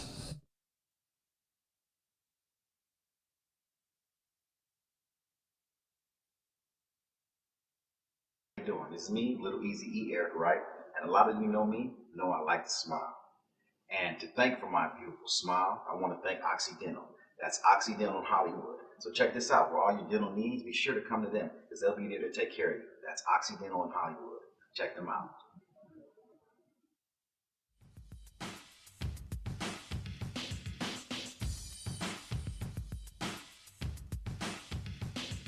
Since 2006, Delta 9 THC has been supplying the Los Angeles Harbor area with premium quality cannabis products for both medical and recreational users. Delta 9 is located in Wilmington, California, next to the Port of Los Angeles, just a short drive from Long Beach and South Bay cities. Home to the Pistol Peaks brand, you can expect premium indoor cannabis flower that is locally grown, lab tested, and safe for your consumption. Our highly trained team of cultivators ensures we rotate only the best award-winning genetics in every jar, including our top-selling ET-OG. Here at Delta 9, you can find your favorite industry-leading cannabis brands and a wide selection of cannabis products ranging from cannabis flower, vape pens, edibles, concentrates, topical and tinctures, and more. Come visit us in the city of Wilmington at 824 East Anaheim Street. Mention Tony A and get 3/8 of our Pistol Peaks flower for $100. That's 3 exotic 8s for $100 with tax included. You can't miss. Come to Delta 9 today. Shop legal, shop local, shop Delta 9. Visit delta9thc.com. What's good, everybody? It's your boy Polo Cholo coming at you live, promoting that new single, Gorditos y Kilos, featuring my boy Macumba. Shout out to Roadium Radio for having us on the podcast. Look forward to that Narco Polo album dropping on 4/20. Go ahead and hit us up on that Instagram, Polo Cholo. Hit me up on TikTok, Polo Cholo. Everything, every social media site. The song will be out January 11th on all your streaming platforms. The video's out right now on YouTube. Go ahead and run those numbers up, show some love. You know what I'm saying? And again, shout out to Roadium Radio for having us. Polo Cholo in the house one time. Everybody go show some.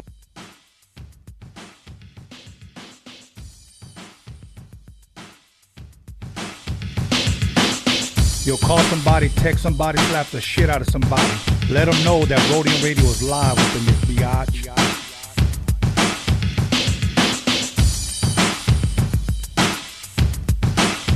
Yeah, doggy. Yo, what's up? It's Anthony Campos, a.k.a. Big Citric, inviting everybody to tune in and subscribe to Tony Vision, Roadium Radio, with your host, Tony A. the Wizard.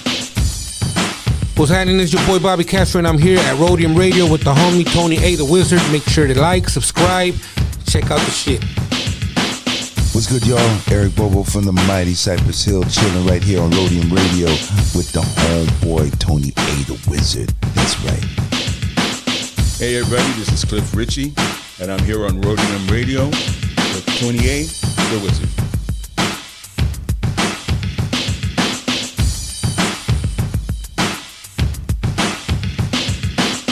what's cracking? It's your homie Crazy Boy, Blue Rain Music. You tune in to Roadium Radio with the homie Tony A. the Wizard. Tune in every Wednesday and Sunday right here. What's up, everybody? This is Dali C, the Trap Queen, and you guys are listening to Roadium Radio with Tony A. the Wizard. Make sure you guys tune in. Yo, what's up? This is DJ Bobby B, and you're live with Tony A. the Wizard on Roadium Radio. 1212 coming to you live from the Harbor area. DJ Ralph M rocking beats with my man Tony A. Rocking the SP 1200. Let's go.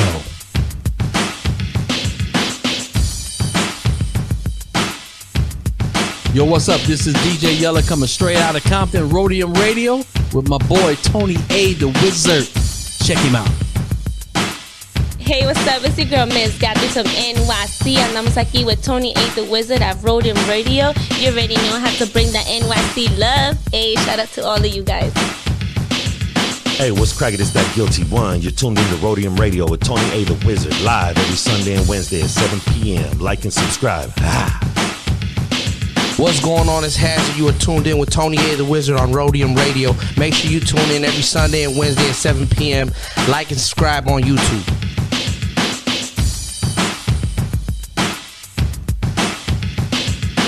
Yo, this is your boy Invincible, and you are watching the Roadium Radio Show with Tony A. the Wizard. Make sure you're tuned in and watching. Ooh-ah. What's up, guys? This is Isabella Soul, and you're tuning in with Tony A. the Wizard on Roadium Radio. Make sure to like, comment, and subscribe. Peace. What's up, guys? It's your girl J-Rox. I'm here on Roadium Radio with your host Tony A. the Wizard. I'll make sure to tune in on Sundays and Wednesdays, and don't forget to hit the subscribe button. Yo, what's up? It's Bella. I'm here on Roadium Radio with my boy Tony A. the Wizard. Stay tuned. Yo, it's Ray Monique on Roadium Radio with Tony A. the motherfucking Wizard. Tune in and subscribe. What's going down, everybody? This is Big Rich G here at Roadium Radio with Tony A. You guys got to check this out, man. Don't miss out. Tune in.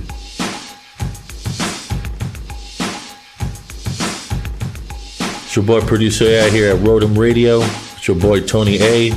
Make sure y'all subscribe every Sunday, Wednesday, 7 p.m. with the dopest podcast popping in the motherfucking West Coast. Make sure y'all subscribe. Peace. Yeah, this is Pablito here at Roadium Radio.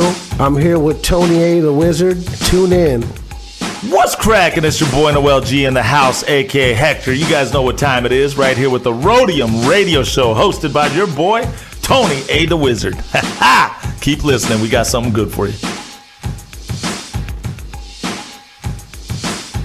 What's good, beautiful ladies? It's your boy MC Magic, Tony A. the Wizard. You already know. Roadium Radio Show. Turn it up. Yo, what's hood good with y'all? This your boy Big Prodigy from the legendary South Central Cartel, and I'm over here chilling with my homeboy Tony A. the Wizard on the Roadium Radio Show. Make sure y'all like, share, and subscribe to the page on YouTube. And by the way, check out that interview with yours truly. You dig? Wes. What's up, guys? This is Marito. You're watching Roadium Radio with Tony A. the Wizard. Hey, what's up, everybody? This is Little Silent from BOTG, the voice of the ghetto, man. Tune in every Sunday and Wednesday to Roadium Radio. You already know, hosted by the legend himself, Tony A. the Wizard, man. Just don't miss out, man. That should be active out here. What's up, everyone? This is Antonio Pelayo. I'm here at Roadium Radio with Tony A. the Wizard. Make sure to subscribe. Yo, what's up, everybody? LA Baseball Head here, also known as LAFC Soccer Head, chilling on Roadium Radio with my homeboy, Tony A. the Wizard. What it do? DJ Joe Cooley. You chilling with me, DJ Tony A. the Wizard, and Roadium Radio. You heard me? What up, everyone? This is Solita. Tune into Roadium Radio, hosted by Tony A. the Wizard. What up, Susie Q in the motherfucking building. I'm here chilling with Tony A, the motherfucking Wizard, Roadium Radio, YouTube. You guys check it out, subscribe, spank it easy. Yo, this is Shady Boy right here with Tony A, the Wizard on Roadium Radio. What's poppin' with it, family? It's your boy Jokes Loves Life, and you are now tuned in to Roadium Radio with the one and only Tony A, the motherfucking Wizard. That's right. Love life, y'all. This your boy Wito Trees, Roadium Radio in the house. Tony A, the Wizard. What's up? What's up? This is your boy Panther on Roadium Radio. Tune in with your boy Tony A, the Wizard, and make sure you hit that subscribe button. Yeah, yeah. This is Murray Brumfield, aka Mexicali Slim, Familia Records, and you rolling with Roadium Radio with Tony A. Yo, what up? It's your boy DJ Kazam. We're right here live, Roadium Radio with my boy Tony A, the Wizard. That's what's up. Ooh. What's up, you guys? It's your girl Mariah Avila. I'm here on Roadium Radio with Tony the Wizard. Please subscribe, like, and comment. Yo, what's cracking? It's your homeboy, Mr. Motherfucking Junebug, and you just tuned in to Roadium Radio with Tony A, the Motherfucking Wizard. And don't forget, subscribe to the channel. You know. Juvale Raza, it's your homeboy Hypnotic, right here in Roadium Radio with Tony A, the Wizard. Make sure you subscribe, like, and do all that. Don't forget to comment. Much love. Yo, this is Grincho Brown on Roadium Radio with Tony A, the Wizard. Keeping this shit popping, all West Coast, all love. Shout out to my Raza. We getting it.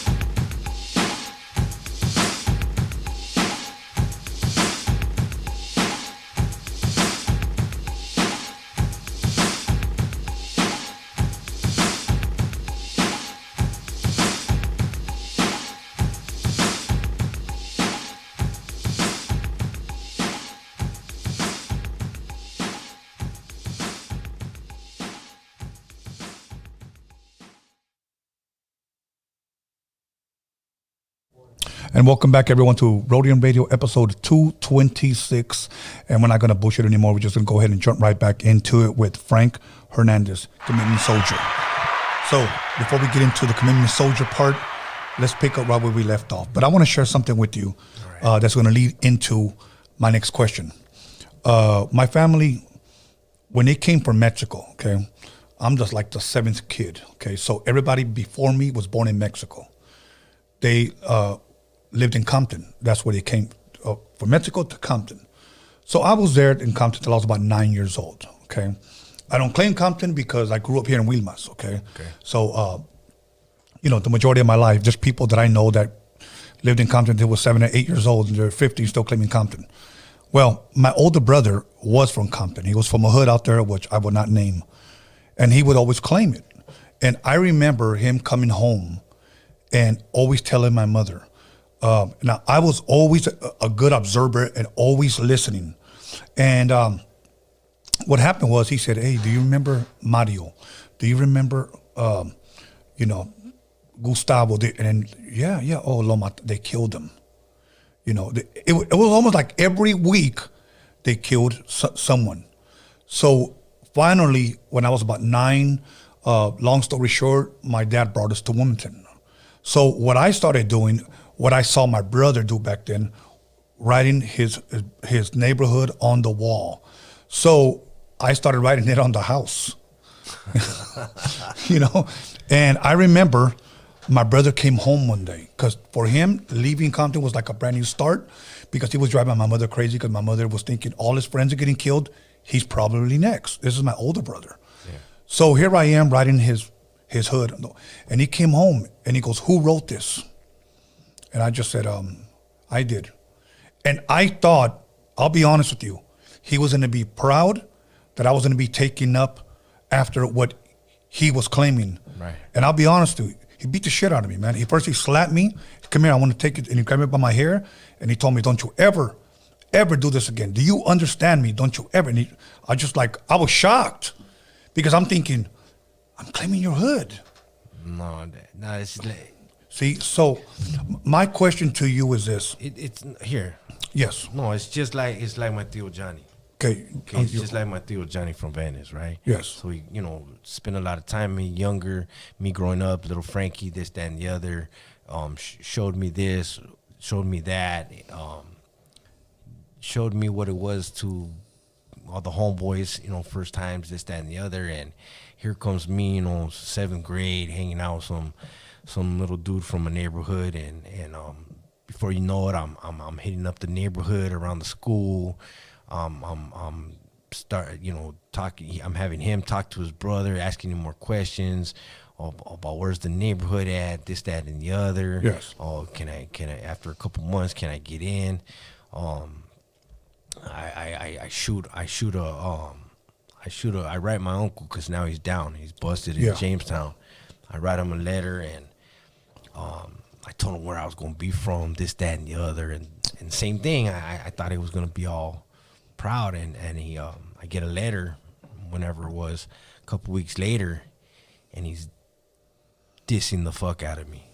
You know, he's dissing the neighborhood, telling me I'll be a little chump, I'll be a little lame, you're gonna be a such chavala. You know, every which way you could diss me. And this is your uncle, and you ride him because you're gonna be down. You're gonna be from this neighborhood, so you thought he's gonna be proud of me, but it was the total opposite. Oh, it was okay. So he does that, and I broke my heart. Yeah, it made me feel some type of way, and he writes me another one, and he tells me it's because I love you. Yeah.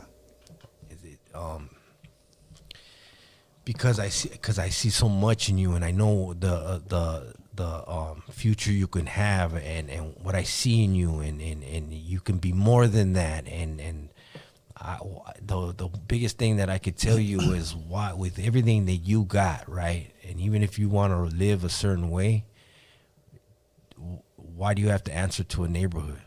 Why do you have to be locked into or labeled or locked into something like that? You know, why? It's not going to benefit you. You could be you could be anything positive or negative you want to be, but not have that stamp on you. Yeah.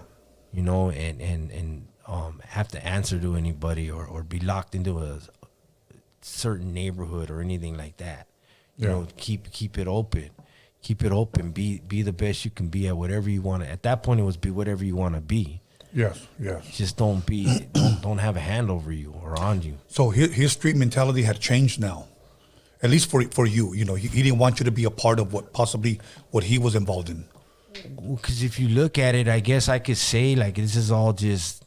I have to assume what he was thinking is he loved me. Yes. And he understood what that life was. Yeah. And what it carries. You know, you at the end of the day, it's even like. I mean, take me, for example, and not even from a neighborhood, just being affiliated to my level and doing and having, you know, somewhat of the actions of what the homeboys really do, right? It's nothing but misery. It's nothing but hard times. It's nothing but fighting, violence, addiction, greed. It's always one-upping.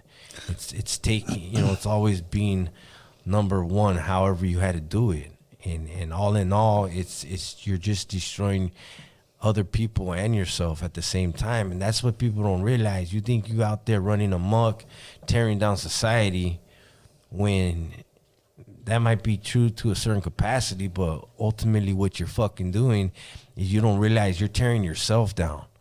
To this day, no one's ever got a fucking Super Cholo of the Month award. Nobody's got a super fucking, hey, you're the dopest fucking addict this month. Yeah. You know, you're the best fucking alcoholic. Yeah. You know, you're the best dope fiend. You get a fucking, I've never seen no bills get paid. You're the citizen of the month. Yeah, I never seen none of that. I mean, it's just, I mean, it's a character fucking defect. See, when you get older and you realize, see, and that's the proof in the pudding right there, is when you get older and you mature and you take a real good look at life, you know, and you see where you were misaligned or it wasn't really all chalked up to what, you know, what it was, and you just, what the fuck did you know at 13? Right. What did you know at 12? Right. What did you really know at 15? What'd you really know at 16, 17 even? Hey, to me, age is just a fucking number, right? Age just says how long you've been alive. And everybody's experience is different. Yes. Nowadays, you can meet a motherfucker 20 that's smarter than a 45-year-old. Agreed. You know, you could just, age is just a number. It's experience and what you got out of your experience that hones you into who you are and what mentality and where you're really at. touching on what you said, nobody's ever been the homie of the month. I mean, think about this. If you get shot at or you get run over and you can't walk, you can't collect like homie disability. No. There's no 401k from the hood. Mm-mm. There's nothing like that. You can't collect, Social Security either. But I remember one of the wisest things that one of the homies told me, and he said this, because as a teenager, I saw the easy money in slanging dope. Right. So I said, I want to do that shit. I want to make some fucking serious money. You think about get the latest shit, get a fucking car, you get all the honeys. Kind of like what Scarface said. First you get the money, then you get the power, then you get the women. Okay, whatever. But this guy told me, "Did you want to learn?" And yeah. And he said, "I'm going to teach you how to rock up first." But he told me this immediately. But you only got two options in this. And I said, "What's that?" He goes, "Dead or in jail." Yeah. He said, "That's it." And it shook me up because eventually he got killed. And for me, I was like, okay. I thought he was going to say, "You're going to have the time of your life." Nah, he said dead or in jail. Yeah. So I was just a curb server 20s here and there. I was never nobody big time, and I would never try to claim that. That's why, thank God I was never one of these one-uppers. Right. I got the best car, I got the best chick, I got the best rims, I got the best this, you're the best. So now I was 14 years old, and I was hanging across the street of my house, and I'm drinking 40s with the homies. My brother walks up to me, one of my older brothers, and he tells me, "I want to talk to you, man." And in my mind, at 14 years old, like you said, what the fuck at 13, 14 years old? I'm thinking to myself, what does he want? So he walks up to me and he says, "I'm going to ask you one question." And I said, "What's that?" And he said, "Where are you going to be 5 years from now? Where do you see yourself?" And I didn't know how to answer that. That was 14? At 14, yeah. Right. And I just said, "Don't worry about me. I got it made." You know what I even told him? I'm the future. Okay. Well, I turned 19 years old, and I'm still there drinking 40s, and I remember he told me that on my birthday, and I was still there. And that shit hit me hard. That's when I realized there ain't nothing here, man. You know how fucked up things were? You asked me at 14 where I was going to be, where you're going to be in 5 years? Like 14, 15, 16, 17? Yeah. If you asked me that question, yeah, I told you, I look at you and go, I'm going to be in prison. I was already, that's what it was. Yeah. That's how fucking left twisted shit was. Yeah. It was so fucked up. Let me ask you a question, a hypothetical question, okay? Uh-huh. If where you're at right now in your life, and you can go back and speak to yourself for maybe 30 minutes at the age of 13, what would you tell yourself?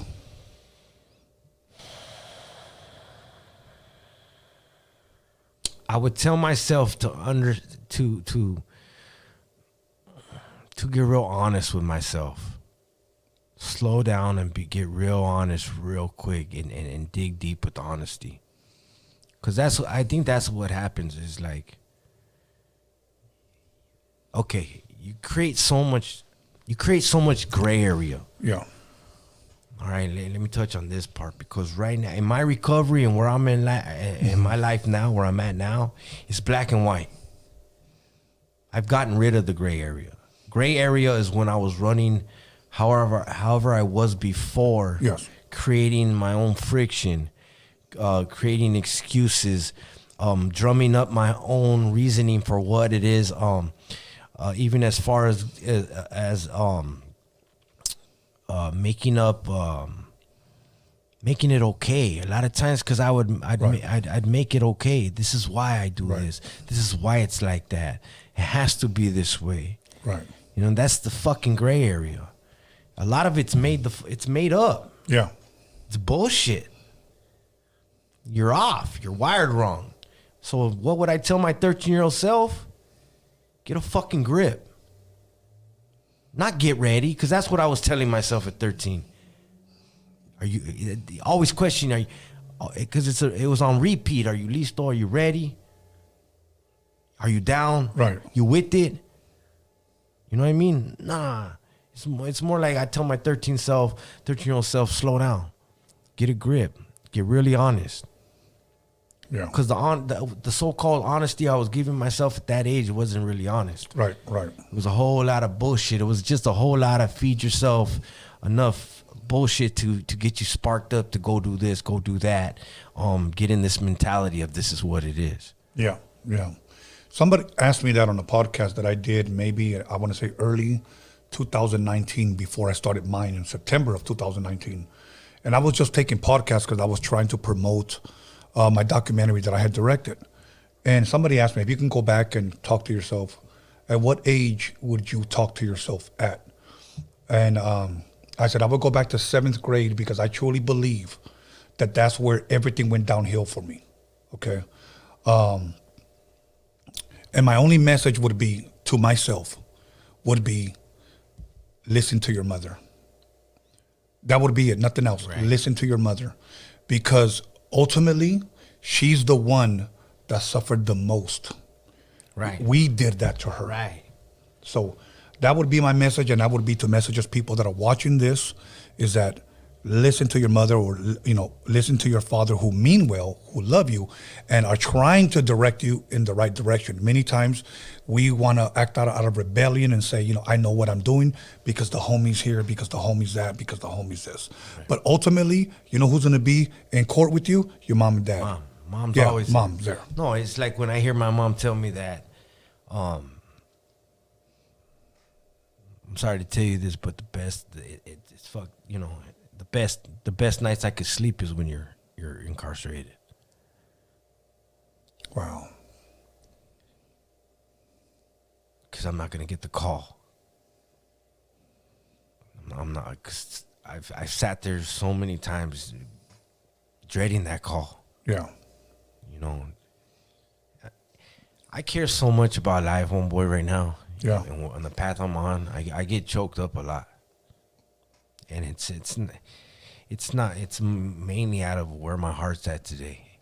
I tell people, like, honesty, transparency, yeah, communication, integrity, values, and learning how to be properly vulnerable. There's so much strength in all that. It's figuring out how to hone your mentality in to a level of maturity, because this is where you make what your past was. Mm-hmm. This is how you bring value to your past to where we're at today. Yeah. Is learning how to hone yourself and get a handle on yourself and to make a better you. Make what you went through by learn from it. Yes. Agreed. And that's how you can that's at least what we owe ourselves and the people around us, especially our moms, because from doing everything we did back then, because and that's another one. Now we're talking about that. What would I tell 13-year-old Frank?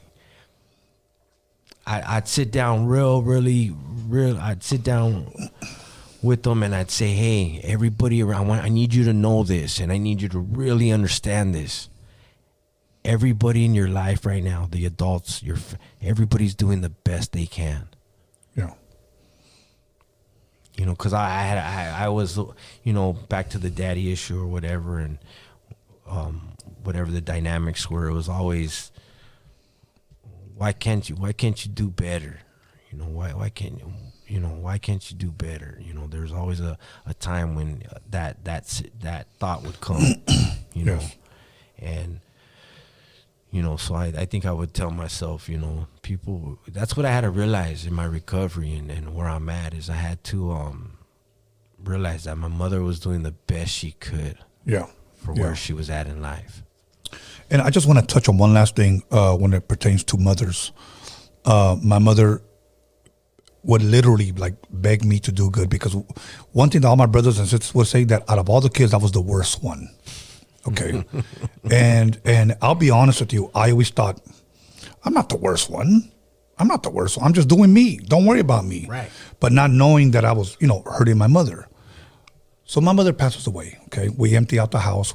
I've never shared this story, and I don't think my son's ever heard this. It hurt me, and I'm just gonna be real. It fucked me up so fucking bad that I got fucking drunk. Okay, and I broke back into the house, and I did something that I used to do when I used to live at home. I used to always knock on my mom's door, and she goes, Antonio, and I go, ya llegué, ama, like I'm home. And she goes, okay, now I can sleep. She would tell me in Spanish. Right. So I understood when you said, I can sleep. Your mom would tell you that. So I broke back into the house and I knocked on her door and I was hoping to hear her voice once again. Yeah. And then I just said, ya llegué, ama, I'm home. And I just sat there for a while, but it was too late. Now, it was too late now that now that I've learned. Right. You know. Yeah. So we learn. Yeah. We learn. You know? When do you think this turnaround happened for you as far as like what you're talking about now? How long has it been, and what do you think was the turning point? What do you think was it that made it click, or was it something you've been working on for a while? Or? I had gotten clean. I got clean for the first time in my life at 25. Okay. Shit had gotten really off the charts from 20 to 25. And then in my previous relationship, she had left, and then I went, off even deeper for the next couple weeks, and then I just hit a bottom that was just a different bottom than I'd ever felt. And I just, and because I had known. Okay, I was never naive to the fact that my drug use or the way I was living was not part of my problem or why life was. I knew it had everything to do with it, but being addicted and self-centered and just being in my active addiction, because you didn't know, you don't understand addiction at that point. You're just in addiction. Yeah. Okay, I'm an addict. Yeah. I'm an addict. This is what I do. This is what I like. This is how I make it work. And it's crazy because if you knew my life from from whatever young teenager to 20, you're wired a certain way. Yes. So you make it to 20, I've shared this. I remember waking up one day going, fucking made it. Little fucking duplex, little fish tank, dog, girlfriend, little furniture, little TV, 6-pack of beer, Yeah. I remember, fuck yeah, I made it. And made it to me was alive. Made it to me was here. Right. With my little fucking place and my little dog and, my shit, you know what I mean? And I remember just, and if you think about it, I think about it now, it's fucking twisted. Again, you're alive, homeboy, and you haven't made it. You barely got a job, or I didn't even work. But to me, in my point in my life, I wasn't in prison. I wasn't, I had my eyes, my vision, my mouth, my legs, my arms, my hands. I fucking made it. Yeah. And then so from 20 to 25, that's what I'm saying. You don't understand addiction. You don't know that you're just in active addiction. You don't understand how addiction works, and the whole kit and caboodle with all that. Yeah. You're just riding the wave of addiction. You don't have no tools. You don't have no knowledge of of what this is you're going through. If I could interject and share something really quick, because you've been there, done that, okay, and now you have been, like you said, clean as a whistle, okay. If there's somebody out there watching right now that maybe is going through what you're just talking about right now, what is the best message that you can give them? Somebody who's in addiction, is fighting addiction. I want to let everybody know that regardless of what your head tells you, what your addiction tells you, that you are worth it. You are somebody.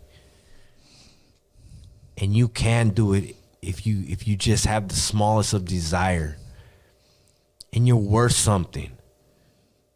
And there is something out there for you, and there is light at the end of the tunnel, and there is something you can do about it. You just gotta want to make for you of those who are just asking yourself how, you know, and you're doing the same thing over and over and over and over again. I urge you to take a step to the left or take a step to the right. Just do something different. Just do something different because you're worth it. And it's not you if your head right now is telling you that that's bullshit, you're not. Understand that you have a fucking disease like I have. And it's a disease of addiction. And that motherfucker talks. And you get at me. You get at me through Instagram. You Google me. You get at Commitment Soldier. And you DM me. Reach out to me. I'll talk to you. I'll walk with you. That's what I do with everybody that reaches out to me. Yeah. I like that you said you're worth it. Okay, you're worth it. I'm going to share something that I read one time on the internet. I want to say it was maybe 2007. Now, don't ask me to repeat this man's name because it's a hard name, but he's a Jewish man. He was a Jewish rabbi, and he lived in Brooklyn. And he would pick a certain day out of the year, and he was wealthy. And he would, Alex, can you give me another water, please? And his name was this. His name was Menachem Mendel Schneerson. No, I can't. One more time. If you're Jewish, you'll understand it. Menachem Mendel Schneerson. Okay. And every year, he would pick out. Did you want a refill? He would pick out a certain day out of the year, and he would take out money, dollars, and he would stand outside, and kids would come, and he would give every kid $1. Every kid $1. I just thought that was interesting because he made headline news. So I looked into it, and I finally saw an interview. And they asked him, why do you do that? And he said this, because every single one of those kids is a diamond. They're precious. They're a jewel. Absolutely. And what you said, you are worth it. It is very, very true. Every person is unique. Every person has a purpose. Absolutely. We're not meant to just exist. Yes. We're meant to live. That's beautiful right there. You're right. You know? Yeah. And I don't know, listen, I don't know what God has given me. Mm-hmm. You know, I don't know what, you know, gave me the grace, the understanding through lots of mishap and misalignment in life to just, but he gave me the ability to have a reprieve on a daily basis. Right. He's let me, given me a second chance. He's one of the biggest things he's done is he's let me get my alcoholic ways and addictive ways, get a handle on it before it's a part of my kids' stories. Yeah. You know, one big thing that I'm very proud of is I have a 14-year-old, I have a 9-year-old, I have an 8-year-old. And my 14-year-old probably did get the worst of it as far as me stepping out of her life for 2 years. So when she turned about 2 years, about 1.5, maybe 2, I stepped out. I didn't come back into her life until it was almost like 1.5 years. I just call it 2, whatever. Right. I stepped out of her life because I was way off my shit. Right. I was getting way out there, and the last thing I wanted was she was a beautiful little girl, and I just knew I was better off not around her. And then I fell off with her mom and all that. That's a whole nother story in itself, but I just missed out of her life for a couple years, and then. But my other children, they never got to see, because I wasn't a violent alcoholic, you know, at that point. Or the times I would erupt, it wasn't beat mom or stuff like that. So they didn't know, they were too little to know dad had a problem. Yeah. And then, fortunately, as they got older, I was so busy trying to keep it under the wire that the at a certain point towards the last years of me using or drinking, I didn't want to get caught. You know, I didn't want to get in, get the radar on me or basically get caught. That when I was loaded, I was polite, giving, non-confrontational, generous, loving. Yeah, like yeah, we're not causing no waves, no eyes on me like that. Yes. You know what I mean? Because I never wanted that. Oh, you're the fucking dope fiend that fucking get all nuts. You know, but it went beyond that. I just didn't want to stop doing dope. Right. I didn't want it to fuck up my cha-cha. Yeah. So, if you don't mind me asking, when you say dope, what were you getting high on? Methamphetamine was my biggest relationship. Yeah. That I had the longest relationship with methamphetamine. I had done everything under the sun. Okay. For the most part. But would you say that meth is like the most addicting out of all of them?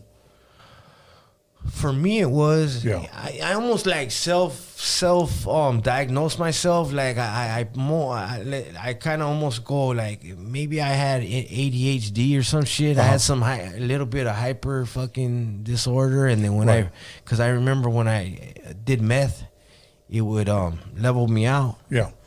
You know, so you give a stimulant to a hyper person, you give them a stimulant, and it balances them out. Because I had that fucked up tolerance. You know, I could do more. I could do more. I could be up longer, and I was okay. I could look you right in the fucking eyes, say what's up. You know, how you doing? Yeah. Love you, hug you. While guys with me been up, half the time done half the shit, and they're fucking biting their fucking ear. Jaw jacking, the whole fucking thing, looking all weirdo and shit. Now that you're past that, you've grown, you've learned. Now I know you share a lot of positive messages on your Instagram. And by the way, if you guys don't follow Frank Hernandez, make sure you guys give him a follow. Once again, his page is up on the screen and also on the description. But you shoot a lot of videos of yourself giving a lot of positive messages. What inspired that? What inspired that, Frank, to like, okay, you know what? I did what I did. People can look at me any way they want to, but I'm gonna share something positive. What inspired that? Okay, because like forever and a day, anybody who's ever seen a video of me to this day, none of this. I never knew any of this was in the cards. It was what it was gonna be. Right. I did these things at the beginning with Fools Gone Wild called Frank Hernandez Fridays. Okay. And they were all my little tweaker stories. Okay. And I did series of them. And that's how I got known and how I got seen as that page grew. Right. And it was pretty popping. Now, why did you decide to share that out of all things? Okay, because so I met the creator of Fools Gone Wild. Okay. When he just started it. Okay. And he had gotten to know me a little bit prior to that. And then even when he told me, hey, I'm going to start a page, I was like, what? And he goes, Instagram. And I remember telling him, because I'm barely getting clean right at this time. Okay. And then you met him just like, through a mutual friend? No, I'm a painter. He worked at the paint store. Okay. Oh, wow. So he walks in and tells you, I'm doing a page. Okay, hold on. Okay, real quick. He's an employee at the paint store. He's an employee. Okay, so he's an employee at the paint store. Yes. Anywhere I live, I'm gonna frequent the closest paint store. Mm-hmm. And so that's the paint store where he works. Yeah. So I'm going there for a while, and I'm a character. So I especially at the paint store. Yeah. I always like to know all the guys. I like to know the staff. They're gonna make my paint, show me this, that, take care of me. Yeah. So. And keep in mind, I'm quite the character at that time, even more because I'm just barely getting clean. I'm still getting my bearings on myself and all that. Yes. And so we get to know each other. He gets to see my character, who I am, what I am, whatever the fuck. And then next thing you know, one day he tells me about the page. I'm very social. Yes. I'm a fucking social butterfly. All right. So he hits me up one day, hey, Frank, knows me my name, tells me about the page, and I'm like, well, where's that? Where's that from? Instagram. I remember telling him, that's for kids, homeboy, you know what I mean? Yeah. Don't fuck with Instagram. All right, well, but hey, it's going to be like this and be like that, whatever. All right, cool. And then, however long later, he goes, hey, let me ask you a question, about broken windows? And I'm on broken windows. He goes, yeah, shit. And I'm like, oh, meth? Yeah. And I go, fuck, what don't I know? He's all perfect. Your stilo, your character, about it. You probably have stories, right? Right. Fuck, a lot of them. He's like, let me film one. I'm starting this page. You're ideal for what I want to, do a little video. And then, however it went long, and he'd ask me, no, I'm tired, this, that, whatever. And then finally one day he's like, come on, fool, like, you fucking be telling me, yeah, but you always say this and that. Come on, fuck it, let's go. Yeah. This is all how this all kicked off. Right. I remember, come on, let's go. Went to the back of the paint store, and just say, I got it. I've always been like that. I got it. Don't trip. I got this. Boom. I just went off and said the commitment. It's fucking, I'm here drinking my talk can, doing this and that. Fucking the connect, one of my boys just got I said the whole story. Yeah. Bacas to Irvine in the emergency lane. Boom, boom. Did my issue. Blah, blah, blah. There it is, right? So that's the first fucking story I'd ever videoed or anything, and he shot it on the page. It was called The Commitment. Okay. All right. So he posted up there, and it did good. And I come back to this, fuck, that thing did good, whatever. Now, was this Instagram or YouTube? Instagram. Okay. And then next thing you know, dude, let's do another one. You got one more? So I did Scooby Snacks. Okay. All right, so how I make a Scooby Snack, how I walk people through it, how I this, that, and the whole Scooby Snack story. For the people that may not know what a Scooby Snack is, because we do get a lot of older people, especially from different states, that watch this. Can you kind of share what a Scooby Snack is? It's an amount of it's any amount of dope in you put it in a tissue and break off the excess tissue and eat it like a pill. You can get it. That's typical Scooby Snack right there. You can empty a fucking gel cap out and put it in there. That's just bullshit though. Just get a piece of toilet paper and put a good issue in there. And I get people from Germany, Australia, Canada that watch. They may not know, so I kind of like to educate them a little. Oh yeah. So that was the second video. No, just look though, guys. Don't do it. Don't do it. Just don't do it because it's not the same anymore. And I used to walk people through it, and if you don't know what you're doing, and I highly advise you not to do it. Yeah. There's no future in it.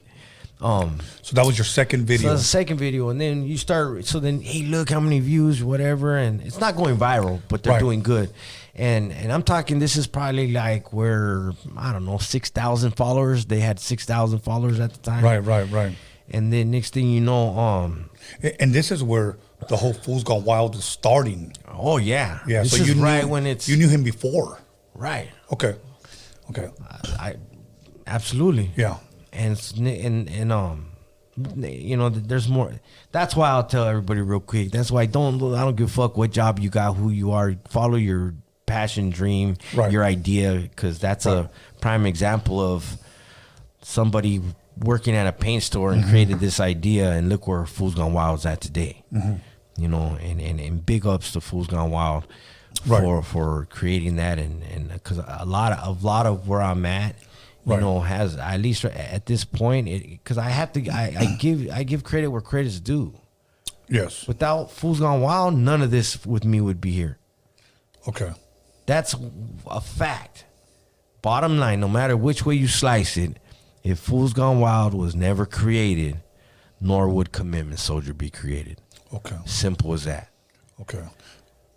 Before I get into my questions of Fool's Gone Wild that I wanted to ask, that the fans wanted to ask, how many videos did you end up doing for him? Ooh. I don't have an exact number. If you can guess, hypothetical. 18. 18 to 20. Okay. I think I did 1, 2, 3 series, and then a couple, probably about 18 videos. Okay.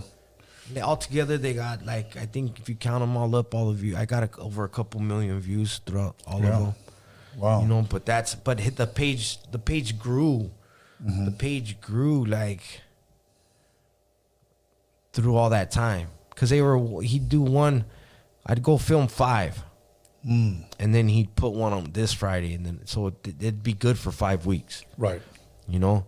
So throughout that whole those 3 segments or those series, the fucking page is just on fire. Right. They're fucking yeah. And then midway, so I'm getting more in recovery. I'm getting more into my program. Right. And I'm fucking doing these videos, but I'm reading comments. Now I'm on Instagram. I'm reading comments. Yes. And because of the mixture of recovery and reading this shit, I remember going, this shit ain't sitting with me too well, bro. man, my boy, what if fucking little Tommy, little such and such fucking tries one of these Scooby snacks, bro, and fucking dies, ODs.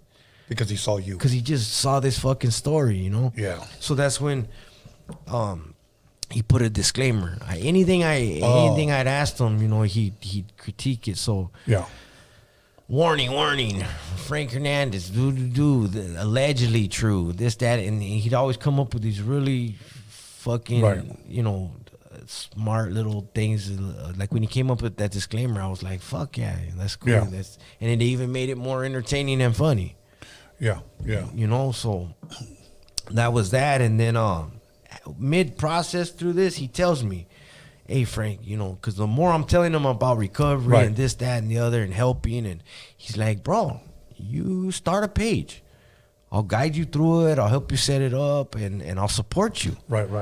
You know, I'll support you through your cause or whatever it is, you know. So I remember that day. So he sets it up. He goes, okay, now you got to put a name. Think of a name. And I'm in the studio. I'm just doing a little circle. Keep in mind, I don't know shit about Instagram other than this. My son had to walk me through it. You know, and I'm like, commitment. The first video, commitment. It just why commitment? Because I'm still tying it in with these videos. Okay. So commitment, and then soldier, me. Commitment soldier. This is very important right here. Watch. Yes, sir. Okay, so I make this page, Commitment Soldier. It's just the fucking name of a page. That's all it is. So I got the account, and then by the next week or something, the next time I go, I went, that day I went, hey, let me do a video.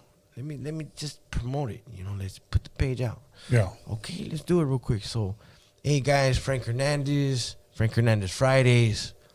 I just want to let you guys know all the stories that you hear has been what it used to be like, what it was. But if you want to know how I live now, and how I deal now, come follow me at Commitment Soldier. Yeah. Fucking like 4 to 7 days later, I had 10,000 followers. Wow. And so then, but what that did was, motherfucker, I got an account now. I gotta make content. Yeah. So if you ever go back to my page and you go to the first fucking, because I only have like, to this day, I only have like 600 maybe posts. Yeah. You know, a lot of for having the page as long as I've had, which is maybe like 2.5 years. There's people that have their shit for 9 months that have way more posts. Yeah. If you go back, you'll see how I did my first handful of them. Right. You'll see how they evolve. Right. So I just started trying to I gotta make content, and then what happened was so keep in mind, this is just Commitment Soldier page, right? Just name of a page, and then little by little I start getting DMs. Hey, my content started getting just a little bit better, you know, check-ins and that. And then I start getting DMs. Hey, how do I become a Commitment Soldier? Wow. And then hey, how do I become a Commitment Soldier? I start telling my wife, hey, baby, people are asking me how to become a commitment soldier. Wow. And then on the third time, hey, how do I become a commitment soldier? And I think at that time I'd maybe talk to an addict or two, and at that time I would get at the beginning I'd get dudes high as fuck, just wanting to see if I'd answer my video, you know. And I have these funky weirdo, and I have to go, you're fucking high, aren't you? Call me when you're clean or something. Call me when you're sober. You're fucking getting a kick out of this right now. Right. Yeah. You just wanted to talk to Frank Hernandez, fucking Frank just Hernandez, to him, I guess. You know, whatever. And so I want to say third time someone asked me, how do I become a commitment soldier? I remember I told my wife, I think we're onto something. I think we have more than what. I think we have something now. Mm-hmm. We have commitment soldier. And I think I need it, and I think we can create, and then that's when the wheels started going. Yeah. Commitment soldier something. My content, let's get my content better. Let's start sharing from the heart. Let's start lifting people up. Let's start going deeper into these check-ins. Let's start going a little bit deeper in this content. Let's start giving back. Let's start lifting up. Yes. That's how I make, and then things, and then that's what I'm saying. Just when I say God doesn't, I never see God. The clouds don't part. But I'm telling you, when I know God is working through me or with me, it's these ideas that he drops on me that are so transitionally clean. I know it's God going here. That's awesome. This. So it's like, lift up, don't break down. You know, that's what commitment soldier is. Lift up, don't break down. Lift up, don't break down. That's awesome. Okay, lift up, don't break down. All right. Let me just interject really quick, because there are so many people don't care to lift up. They want to lift up themselves, and they don't mind breaking other people down so that they can move up ahead. I see that a lot. Okay, what I'm creating right now, as people are joining me, right? I'm letting them know right away, together, and this is what I mean by together. Yes. Is I'm gonna lead at times. Mm-hmm. You're coming into something where you're gonna lead at times. Yes. But the majority of the time, we're going to walk shoulder to shoulder. Yes. Simple as that. Yeah. You know, being fair, I'm going to dictate. If I'm going to be a dictator, or I'm going to be a leader, or I'm going to have this title of whatever, creator, right? Guess what? I'm going to lead right. I'm going to dictate correctly and fairly. I'm going to, here's, what thing is, I'm secure. That's where it stems from. Me and my life, where I'm at, I'm a very secure person. Yeah. When you're motive, when you're interior, when you've got your shit aligned, your heart and your mind and who you are, and you're secure in your life and what you're trying to create and what your goal is with this community unity and giving back and lifting people up, and you're creating all this, a way of life. Yeah. And you're creating a brand that's cleaner than shit with the right motives. You're I haven't even taught, you know, and we'll get into more plans of what commitment soldier is. It's there's no other way but to be secure and wholeheartedly supportive with creating this unity of people around you. Right. You know, and you're doing it genuinely, and you see one of the big things that I get out, you know, what I see happening is new people meeting me, my wife, having their own personal who I was or who I am, right?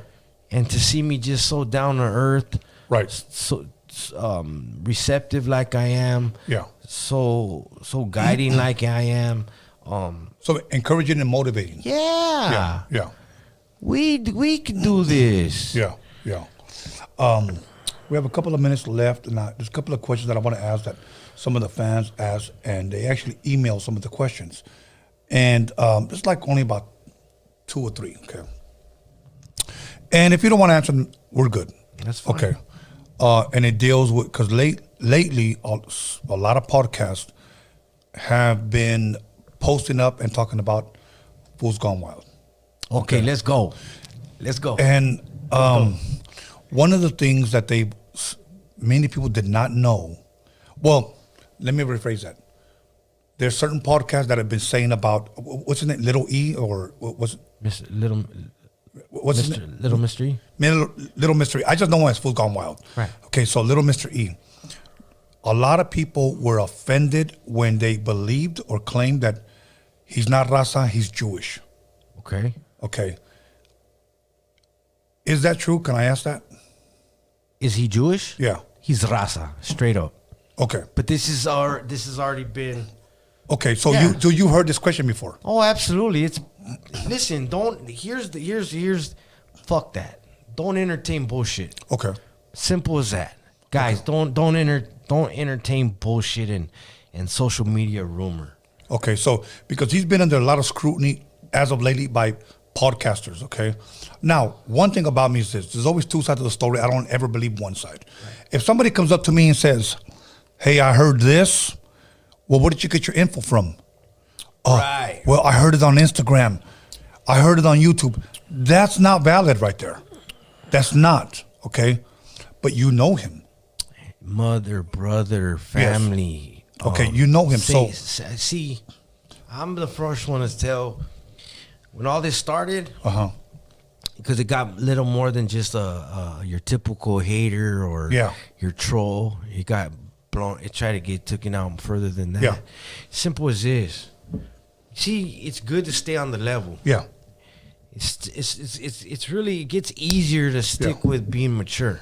Right. If it doesn't apply, let it fly. If it ain't valid, who gives a fuck? As long as you know the fucking truth, don't entertain the bullshit. Okay. There's nothing to defend.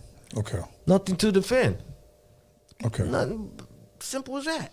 Yeah, because there was a couple, like I said, a couple podcasts that came out with him. Is he good for the culture? Is he bad for the culture? The whole thing was this, because I don't have no more questions then. Because everybody thought that he was Jewish, and he's exploiting our culture, making money off Raza because he is not Raza. So that was the big question. But you're saying he is Raza. Yeah. Okay. I never met the guy. As a matter of fact, I had an artist here that called him, handed me the phone, and he said, that's a Fool's Gone Wild guy. So I told him, hey, man, I would like to interview you. And here's what he said. Would you let me wear my mask or whatever? And I was like, yeah, I don't care. And he goes, all right, cool. You know, we'll set up a date. This was like, I want to say, shoot, like 2020, like right before COVID, like took off. And, you know, I obviously I never interviewed him, but there's, like I said, a lot of people I truly believe are making podcast episodes attacking him, possibly, and I say possibly because I don't know, for views and starting controversy. Right. Now, once again, I don't believe what people say on social media or on YouTube. The sad part is we live in a generation that, you know, they'll say fake news. The real news is on social media. I don't even believe that shit either. Okay? So that's why I'm asking from a person who actually knows this person and was there when this was created. So. You got to look at it like this, right? Okay. All right, look at facts, right? Mm-hmm. What did I say? Where did I meet him at, right? Mm-hmm. Okay, so you figure this is whoever this is, mm-hmm. right? A gentleman, a man, that is working at a fucking paint store, getting these thoughts and creating this so-called page, right? On in the bathroom. Right. Backyard, but like a rapper writing his fucking raps in the bathroom while he's at work. The fucking up and coming comedian doing shit in the box room. Right. You fucking all of us, everybody that's trying to figure out their plan of life, right? Right. And he creates a fucking page and he put the thought and you gotta understand he formatted this whole shit from his head, right? Right. And it takes off. Right.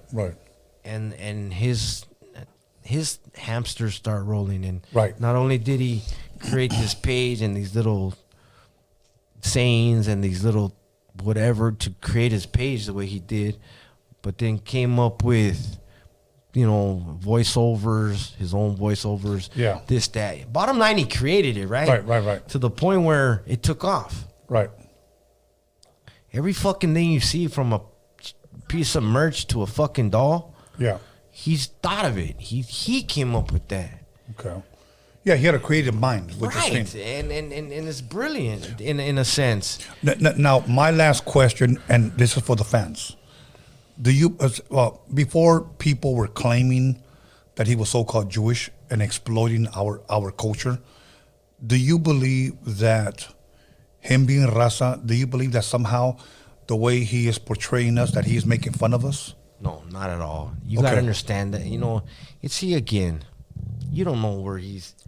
And I know you can't answer for him. No, I understand. the thing is like this.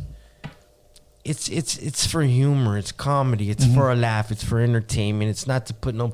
If you've were raised a certain way, you've been around it, that's how you know it. Right. That's how you have those thoughts.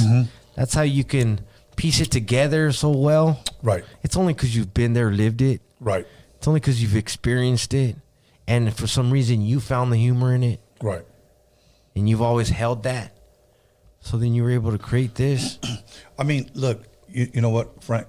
We live in such a sensitive generation today, okay?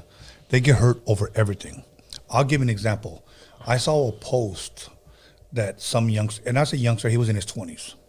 Somebody sent it to me and told me, what do you think?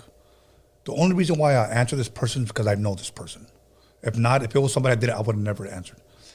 They posted up a picture of Cheech Marin when he was in Up in Smoke. To me, I fucking love that movie. Right. I love Cheech and Chong. Yeah. Okay. And he said this. The caption was something like, this is such disrespectful. Does he think that every Mexican is like this? We don't all smoke weed. We don't all drive Impalas. We need to ban this. We need to come together and we need to stop this. And I'm like, what the fuck? It's comedy. It's a movie. Right. I didn't understand. That movie's part of somewhat the culture, if not the culture. Yeah, and I'm like, wow. Like, it was hard for me to sit there and everybody's a fan. Look, I'm sure you've heard this. Vete a la verga, puto. Okay? If I were to correctly translate that in English, go to the dick, you fucker. Okay? Pretty soon, if you say that to somebody's going to take you to court. Right. He told me, go to the dick and he failed to say, suck it. Yeah, and I felt offended. My life has never been the same. So I'm suing him for $10,000. But I'll settle out of court for a box of envelopes and some jawbreakers. Right. Anyways, I'm just... You see what I'm saying? Yeah. Like, look, fucking everybody's But pussy that's gets what wet. Yeah, exactly. Right. But everybody's so fucking tough and My knows pussy's so hurt. much. But when Yeah. if motherfucker, if everybody just learn how to focus on fucking self and put the energy you project, put it into building yourself up into a better individual. Yes. And then really make some moves, Yes. really make some. Right now, I'm trying to figure out what my next moves are. Yeah. We've already established relationships. Yeah. Everybody's got to see. You notice the platforms, this certain layer of platforms, right? Yeah. Are molding together. And everybody's, last year, I feel like, okay, so from 3 years ago to today, we know who Frank Hernandez is. He's, he affiliates with Fools Gone Wild. Oh, Commitment Soldier. So you've heard the backlash then? Oh, I've heard it. Okay. I've heard it all. Okay. The thing is like, let's just say I help keep everything on a mature level on our side. Okay. Because it's all good, my brother. You know what? Here's what I want to do. Let's talk soon and let's do a part 2. Because I want to dig a little deeper. Yeah, because we didn't even get to the... I know. It's okay, though. And you feel comfortable here because you got family here from Wilmas, As you were telling me, I believe you said your wife has family here throughout the neighborhood. Absolutely. So that's an awesome thing. So other than that, man, at this point, is there anything I didn't ask you, anything you want to share, anything you want to comment or say? No, it's pretty much. I think the main thing I'd want people to know, and I'm gonna say it again, is just commitment soldier is for all of you listening that yes feel you want to talk to somebody that understands and, Right. and knows and been there, and for some of you that are listening and have anything you want to run by me or ask me how or what, I'm there. Reach out. For all those that are listening and want to support the cause with Commitment Soldier and being able to create more resources and do my thing to build up Commitment Soldier. And another venture that I'm gonna just keep out of this one this time, we'll hit it on part 2. Okay.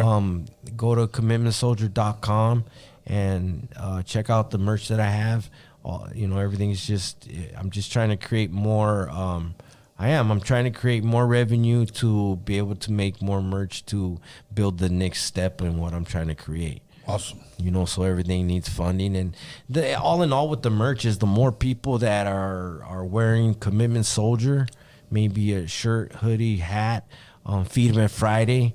Oh, we didn't even talk about Feed 'em at Fridays. We'll do that again, my brother. Yes, absolutely. It's just getting that name and what that means out, Yes. around the city and all that good stuff. Absolutely. You know what? I want to thank you, man. And once again, some of your family that lives out here told my son, "Oh, that's my uncle." Yeah.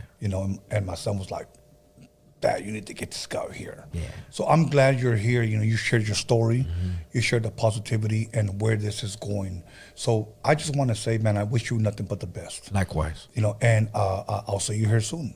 So, Absolutely. Once again, Frank Hernandez, muchas gracias. Okay, thank you for sharing. My pleasure. So any shout outs you want to give before we check out? Ooh, I want to give a shout out to Rezo 27. That's my little walking, talking assassin out there helping me create this unity. I want to give a shout out to Commitment Queen, my wife, because she helps make a lot of things happen. I want to get a shout out to Los Pinches Gummies. She's part of the team. Los Pinches Gummies. Ayo Drinks. Right here in the Influence Era. Will. Yeah. Slick Victoria's Vita, Slick Vic, my videographer Lag, that's just the team. Serapes, Sunflowers and Serapes, part of the team. Dab Marino. There's a good solid team creating, and you guys all know who you are, and it's much love and respect, and big shout out to Fools Gone Wild, homeboy, because if you see this one, you already know what time it is and how I feel and what we're gonna create, coming forward, All good. Frank, once again, thank you. Whenever you're back in the harbor area, let me know. Let's go out and get some lunch or dinner. Absolutely. Okay, everybody. Let me give my shout outs. I'm going to give a shout out to Alex Cervantes Enterprise, because there's not a hoop that he can't fix, because he could do it in the mix. Once again, I'm going to give a shout out to my boy Anthony the Hip Hop Jedi. My son B Scallons for helping me promote this. Also, let me give a shout out to Norbert. He made the verse for verse happen. He was the DJ. He had the camera. So once again, Norbert, much love, much respect. And I also want to thank me. I also want to thank Pepe Marquez. I want to thank Frank Hernandez for coming through once again with his positive message, sharing his story, being very transparent, and I love that. Other than that, we'll be back tomorrow. Tomorrow, dining with the Wizard, and I'll be dining with Mega Man. Mega Man, you better get that craft beer ready, because we about to grab us some Mexican food and talk our shit. Podcast, Mega Man podcast? Yeah, Mega Man will be my guest here on Dining with the Wizard. Hell yeah. And then Saturday, I'll be back with Dining with the Wizard. I got a special guest coming all the way from Las Vegas, and he's got the bomb salsas. If you're Mexican, you're going to love his salsas. So we'll also be back. I'm doing 2 Dining with the Wizard this month, whether you like it or not, how you like me now. Other than that, once again, verse for verse, the end of February. Next Wednesday, I got an East Coast legend coming through. East Coast legend coming through. All I'm going to say is, That's all I'm going to say. That's the only hint you're going to get. Other than that, Frank Hernandez, buenas noches. Thank you. God bless you. Oh, one last. Alex, let's give a shout out to those that drop money on the live chat. Let's do that. Okay. And let's give him a hand clap, homie. I know you're a little buzz. You'll be drinking a little bit Espalon. So let's go. Yo. Okay, so shout out to Robert Hernandez. Robert Hernandez? He's always dropping. He dropped like $100 tonight. That's right. And there's a couple other people, but honestly, I can't remember their names. I'm sorry. Because he's a little buzz. Yeah, I'm sorry. But I mean, I'll look back and we'll shout you out when we come back. Much love. Thank you. What's that? Yeah, okay.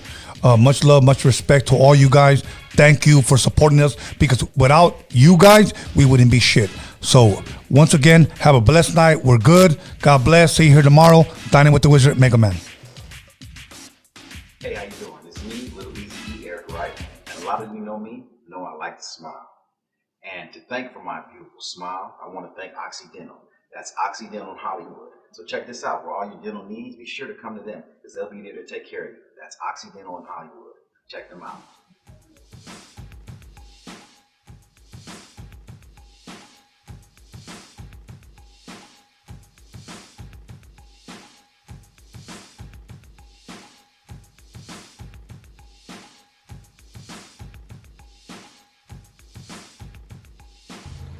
What's good, everybody? It's your boy Polo Cholo, coming at you live, promoting that new single, Gorditas y Kilos, featuring my boy Macumba. Shout out to Roadium Radio for having us on the podcast. Look forward to that Narco Polo album dropping on 420. Go ahead and hit us up on that Instagram, Polo Cholo. Hit me up on TikTok, Polo Cholo. Everything, every social media site. The song will be out January 11th on all your streaming platforms. The video's out right now on YouTube. Go ahead and run those numbers up, show some love, you know what I'm saying? And again, shout out to Roadium Radio for having us. Polo Cholo in the house one time. Everybody go show some.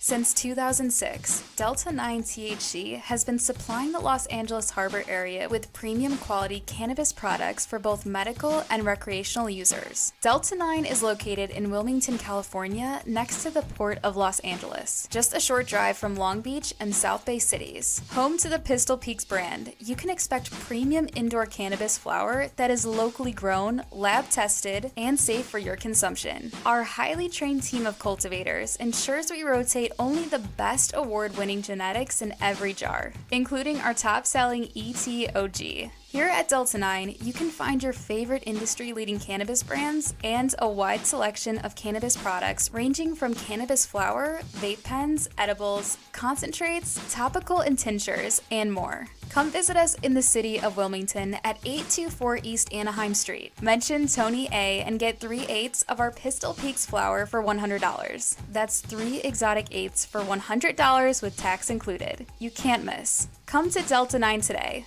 Shop legal, shop local, shop Delta 9. Visit delta9thc.com.